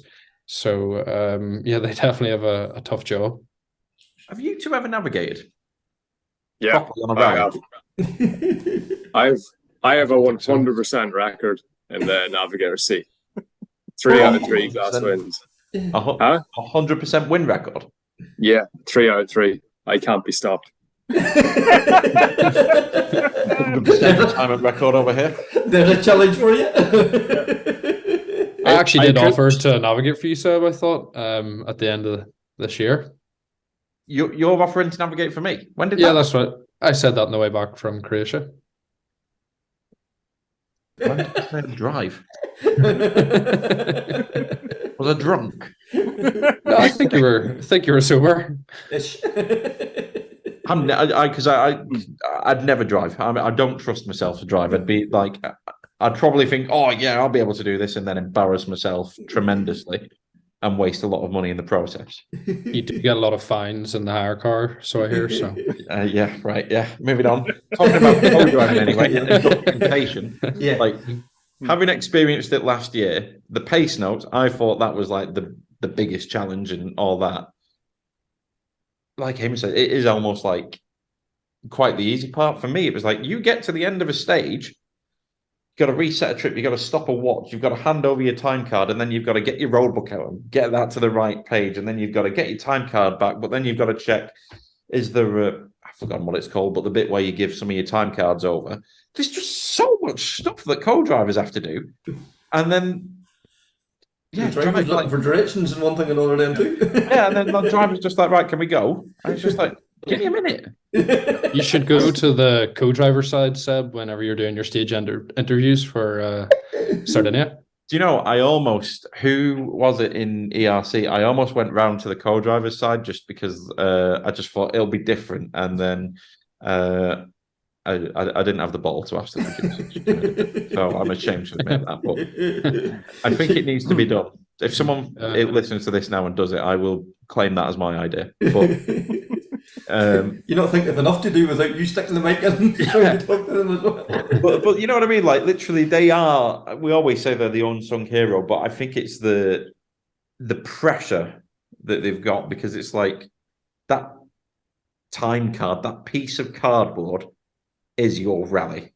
Forget what the driver does. I am useless. I get a new credit card every 3 months because I lose it. Like I leave it in a petrol station or put it in the wrong part of my wallet, order a new card and then find it. You know what I mean? Like they've got to be squeaky clean. They've got to be flawless. How many mistakes have your co-drivers ever made? Yeah, that speaks it all, doesn't it? Yeah. So not much. But how many mistakes have you made as drivers? Okay, I'm not trying, but you know what I mean. Like, literally, you can get away with your mistakes. Yeah, you can't really get away with a co-driver mistake, can you? Like, there's no hiding place. Yeah, and then Seb, you had the added pressure of co-driving Rich. So the boss. Oh Jesus! You don't even know where. You know what? The worst part about that was, he didn't even want to practice pace notes or anything. He was just like, it's fine, we'll just rock up and do it. I was like, I've never read pace notes in my life. Like, we need to practice this. And thankfully, I need to give him an honourable mention. Chris Patterson came to watch.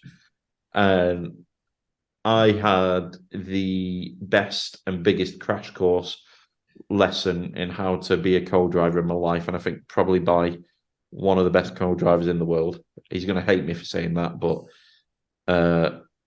what an absolute legend. Like I've got so much time and respect for that man, like for not just like for helping me, but the things he's done for so many people. And he's one of those people that loves this sport and is just a good person.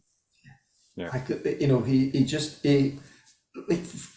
has that love of rallying. His father has been the club man or the top level WRC. He just wants to be there and helping out, doing his thing. Yeah, no, definitely. He just loves it. And like, I feel really embarrassed to say it, but when I first started working on the World Rally team, when he was sitting with Gus, I was very nervous about speaking to him. I don't know why. I just felt like, I don't know why, but I felt like he'd just tell me to naff off or whatever. But the most lovely man in the world to speak to. But like, if there's anyone ever that needs advice, he's just, if you ever see him and want to ask him something, I would say go for it, because he loves to help people that want to do well, basically. For sure. Yeah. And actually, just on that, Seb, like, do you ever get starstruck, with Loeb or Oit or? This is really weird. I've never really got starstruck with many drivers. The first time I met Seb Loeb was at his house. That was weird.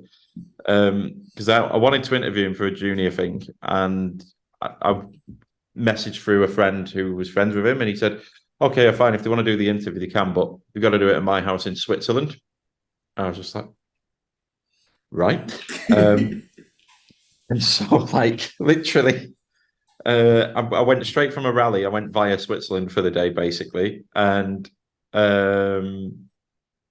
he was just so chilled out because I was ready to be like nervous and starstruck and all that, and he was just so relaxed and like literally offered me a coffee, cooked me some scrambled eggs, and like it's just like them, and it immediately took all the starstruckness out of it. But the one rally driver I've been starstruck with, and I don't know why. I was really badly starstruck and didn't even bother asking him a question I was supposed to ask, was Carlos Sainz. Because he was in Spain and I was meant to ask him to get in a minibus to go up to WRC TV. I was just stood there and all these people were stood around him and he was chatting. I was just like, I'm going to get murdered if I ask him to go and drive away now. Like, just like, it's Carlos Sainz. Can't ask Carlos Sainz a question. And so I basically ended up, as a result, because I was just too shy to ask him to get in a minibus, he missed an interview shot with WRC, and yeah, Oops. not my proudest moment. But no, I think that's a virtue of rally drivers is they're very open people. It's a very open sport. Like, do you know what I mean? Like, Sebastian Loeb is nice enough to, offer you coffee. Like, you're never gonna have a chance realistically of someone like Lewis Hamilton in Formula One offering an F3 reporter, "Oh yeah, just come round and I'll make you scrambled eggs and a cup of coffee." It's just like, I think that's the nature of the sport though. Like, we're all in a random service park, sometimes in the middle of nowhere, using the same Portaloo toilets and things like that. It just grounds us all a bit, I think. And because the guys are like, you guys are going on stages and stuff, that you're all in it together. And I think it's one of the sport's biggest selling points is how open and friendly everyone actually is. Yes, there's rivalries, but it's just such a cool sport. Yeah, because I always think is like car number one travels the same stage as car 151. It's like going and playing your Sunday league football or playing in Old Trafford. There's no comparison. For rallying, there is that comparison, and we're so blessed, and like we as spectators can go and go up and shake hands with Sebastian Loeb or Eamon Kelly or whoever. Like, this is we're not removed from the sport the same way as other sports are, and I think rallying is better for that. Yeah, definitely. Have you two ever been starstruck with anybody? Eamon. I think, yeah, I suppose plenty of times. First time I met Ari Vatanen, I was starstruck. Because he's such a big name. But then it's like anything when you start talking to someone, they're just a normal person and you have an honest conversation with them, and that's it. They no longer become that person you've seen on the TV. They become the person that's sitting in front of you. And yeah, it's been like that for anyone who I've met. And you do, it is, as Seb says, such a close across these people all the time, and you just you have to make the most of your opportunities too to chat to these people, and yeah, it's class. But yeah, it doesn't take long for someone to transfer from, like I said, that person on the TV to just a normal, honest person. And at the end of the day, we're all in it for the same reason. We're all petrol heads, and we have a common interest. And yeah, it's just class, and being able to talk to someone who's on the same level, it's unreal. Mm-hmm. And I should have to give a shout out here to your dad, Eamon. Like Donna Kelly, like I was up at yours last year and chatting to Terry Harriman, which was already a great big thing for me. And next thing I looked around, Ari Vatanen sat beside me, and I'm like, oh my god!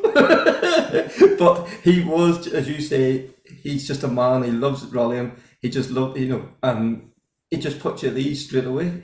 He's just, And then, a few months later, we got the opportunity then to meet Paddy Hopkirk and Jimmy McRae. The list goes on and on and on. But, I think I just want to say thanks again to your dad. I hope he's listening to this and just gets it. But, well, to you as well, have you had a chance to meet your heroes? I think, whenever you get to do the WRC, you quickly see the other side, like Eamon said, and you're not just watching these guys on TV, you're standing beside, Cali Roof-and-Para and all the, the P1 drivers and in the regroup before the power stage. And I wouldn't say that I really get starstruck, but it's maybe feeling nervous to speak to these guys, or, what they might think if you ask them something, things like that. Not necessarily a feeling of being starstruck, but it's cool to be around these guys, and it's having the balls, I think, to speak to them and ask them the right questions and try and get a bit of advice from them. So yeah, there's that side of it. One person you mentioned there was Paddy Hopkirk. I remember it's quite a few years ago now. They had the event for him after the Deja Vu in the Titanic Centre in Belfast. I was at that and met him there, and then met him up at the stables as well. And like he's such a funny guy, and some of the stories that he told, he was just a legend. So yeah, I'll always remember him as a proper legend. And what about getting the opportunity to take Marcus Gunn home around the stage as well? I'm so glad. Yeah, for sure. I mean, I suppose one side of it is that, obviously I was so young whenever he was rallying, and I actually, I got into rallying whenever I was probably, I did karting and did that for quite a few years, and then got into the Junior 1000 and then got into proper rallying. So yeah, it was cool, and it's just trying to, in that moment, well, firstly trying to drive the shakedown stage without crashing or making an idiot of myself, and then trying to get the most out of it, and trying to get a bit of advice from him. But I think it's worth pointing out at this stage as well. I don't think, because I think we tried, because I spoke to Will's dad and I spoke to Liam. I think it was a complete surprise for him at the start line. Yeah, I knew nothing about it.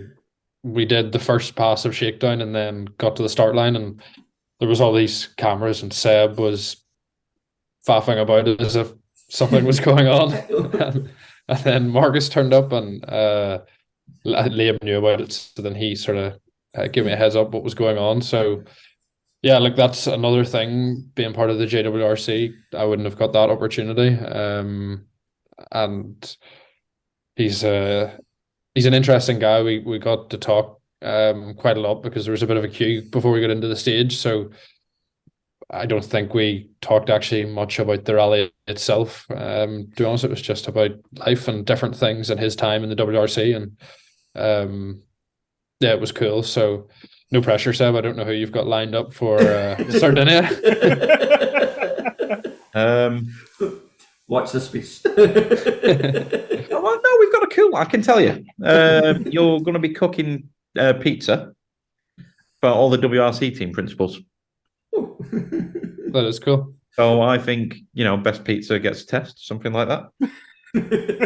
Yeah.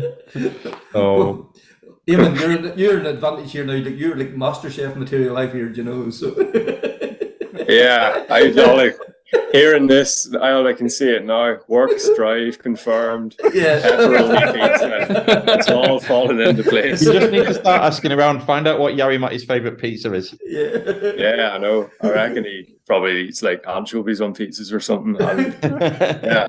Look, I'll get the team principal that doesn't like pizza.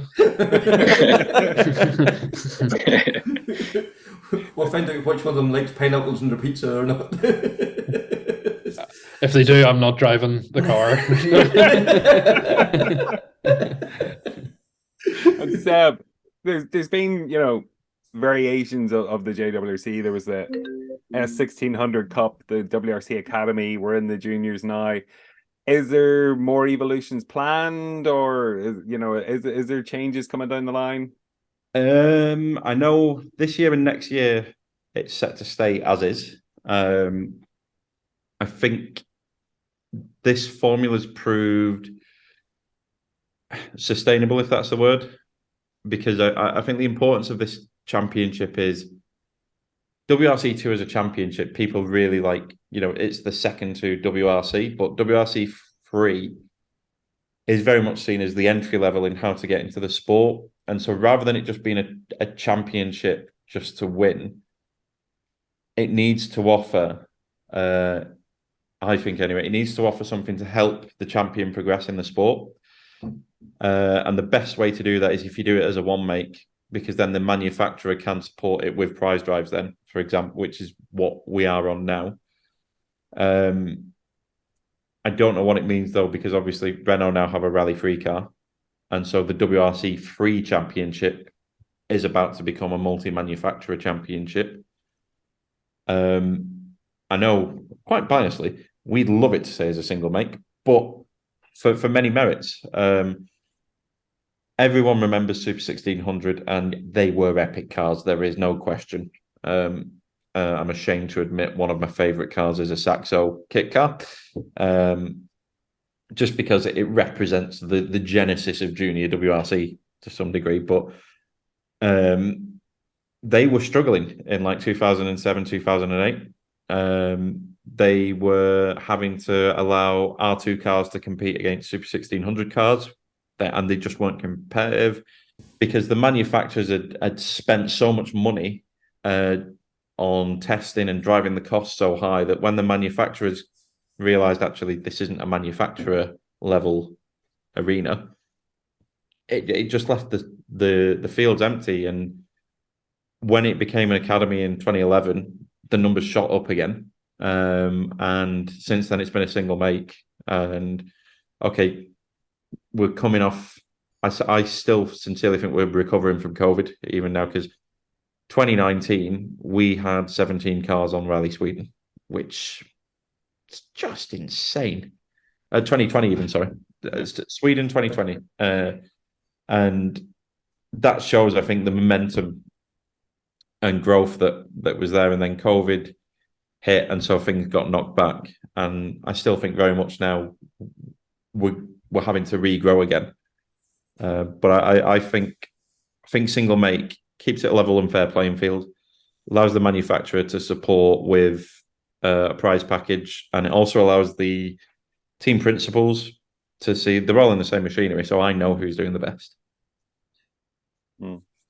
And I have one last question before we wrap up, and I think this happened under your watch, but a couple of years ago there was a video came out with a cup of tea being made in Davonby Hall. Oh dear. And I just want to know, has that person been reprimanded and retrained?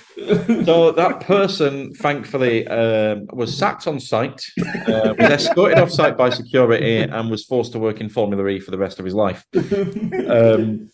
Which is partly true. His name's Greg. He works in Formula E now. He's a great guy. He's massive rally nut still. And we have to say, and I have WhatsApps to prove it, Craig told us how to make that cup of tea. He sent us the instructions. We took a picture of it and we just said, that looks disgusting. He was like, no, that's spot on. So, yeah, like, oh my God. Because when that video came out, there was more talk about the tea than there was about him coming here. And the thing about it was, because he was only here for 6 hours, so we had to like shoot as much as. That's why you didn't see Craig for the entire video, is because he wasn't here.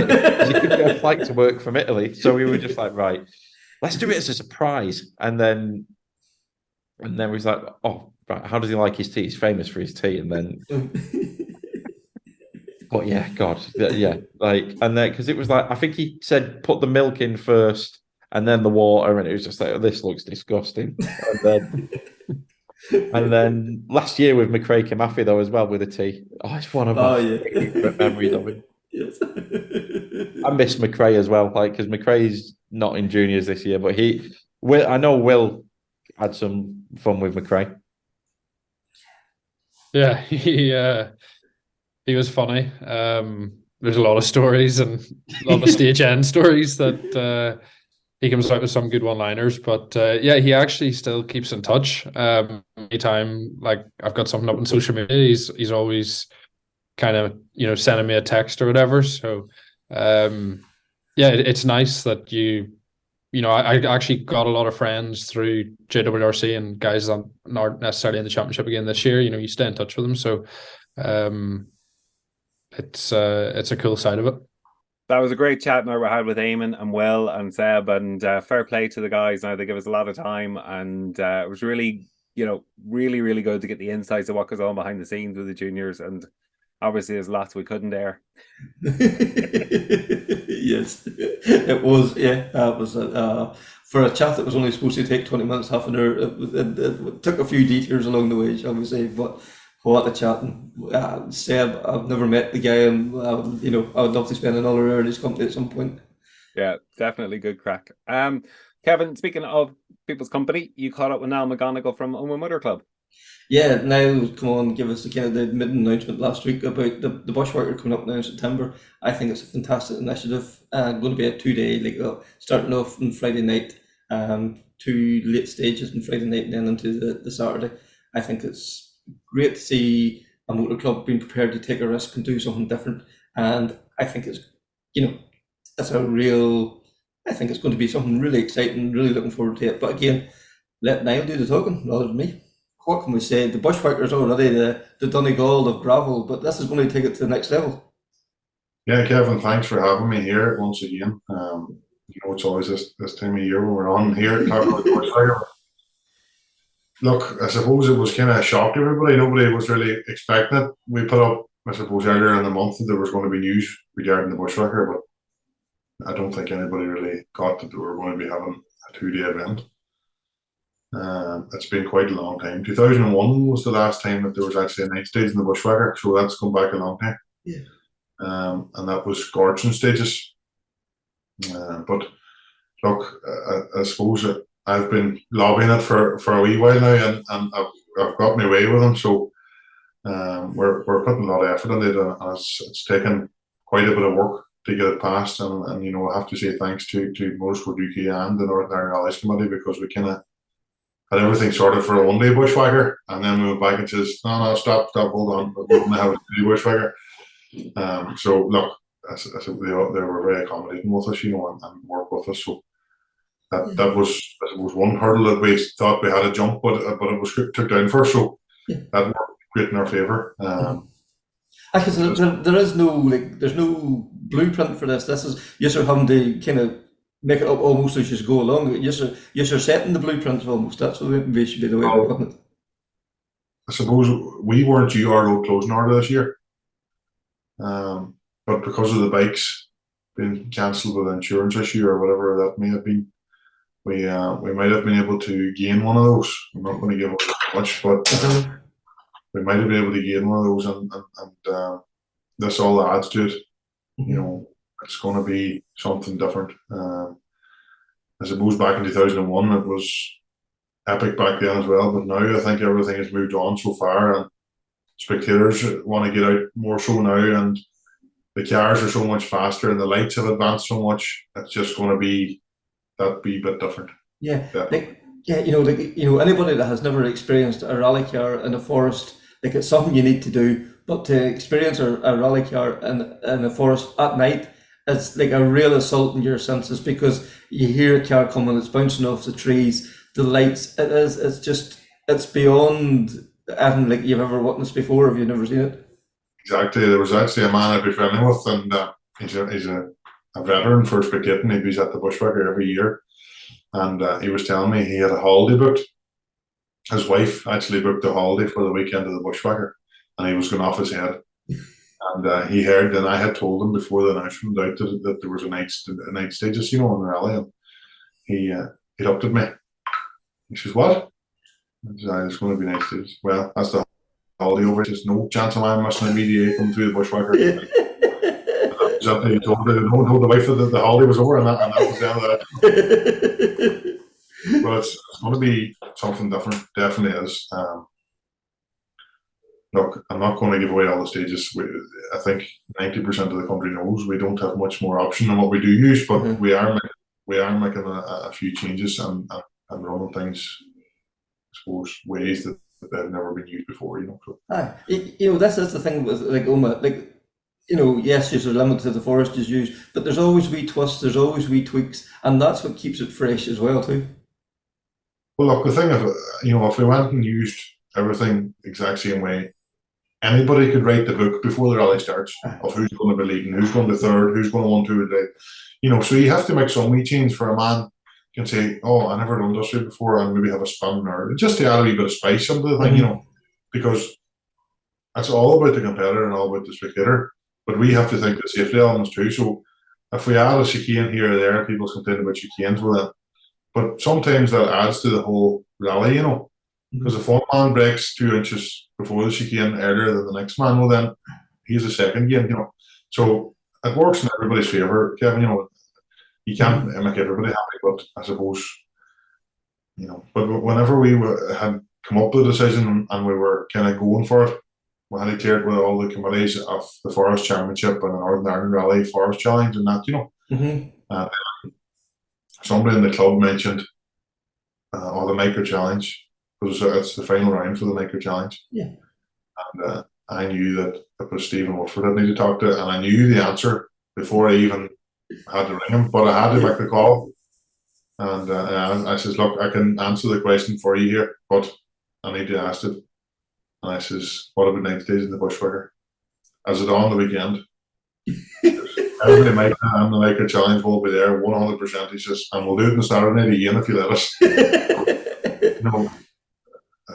I got all the answers that I was expecting, but there was absolutely no questions. At all, And I thought maybe when the excellent video went up on the web or on the Facebook announcement, I thought there would have been a few bit of bad press about, but everybody seems to be absolutely crazy for it, to be fair.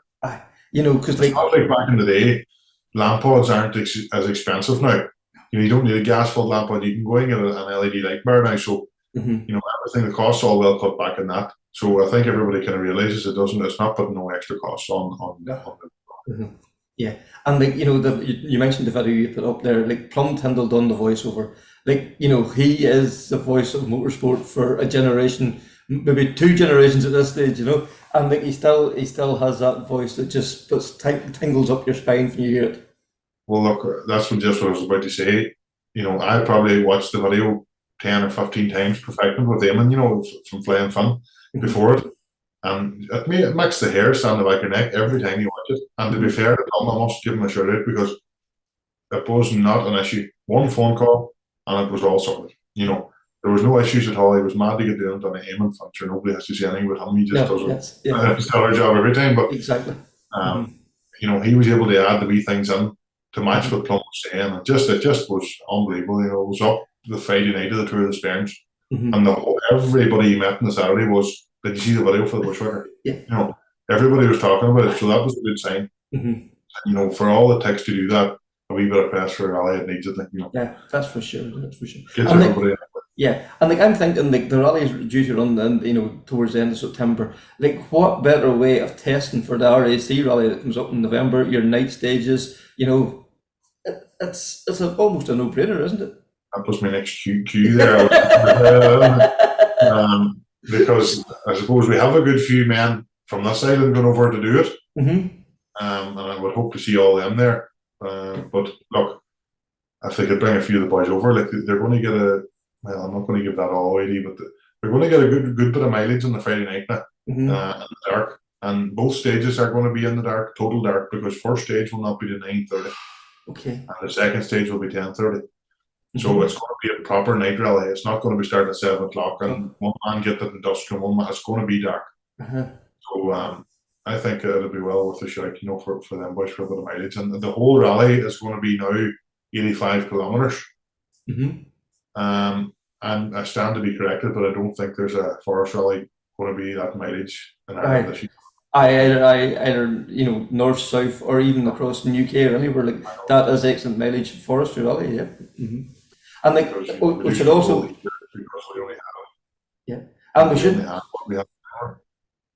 and we should mention, you mentioned the Micro Challenge there. That has been one of the revelations of the year. That championship, the competition in it is so close, and there's a mixture of young and old guys out there. It's become something special. Unbelievable. Look at Weavy, like I think it was Bishopscourt, he was setting top 7, top 8 times.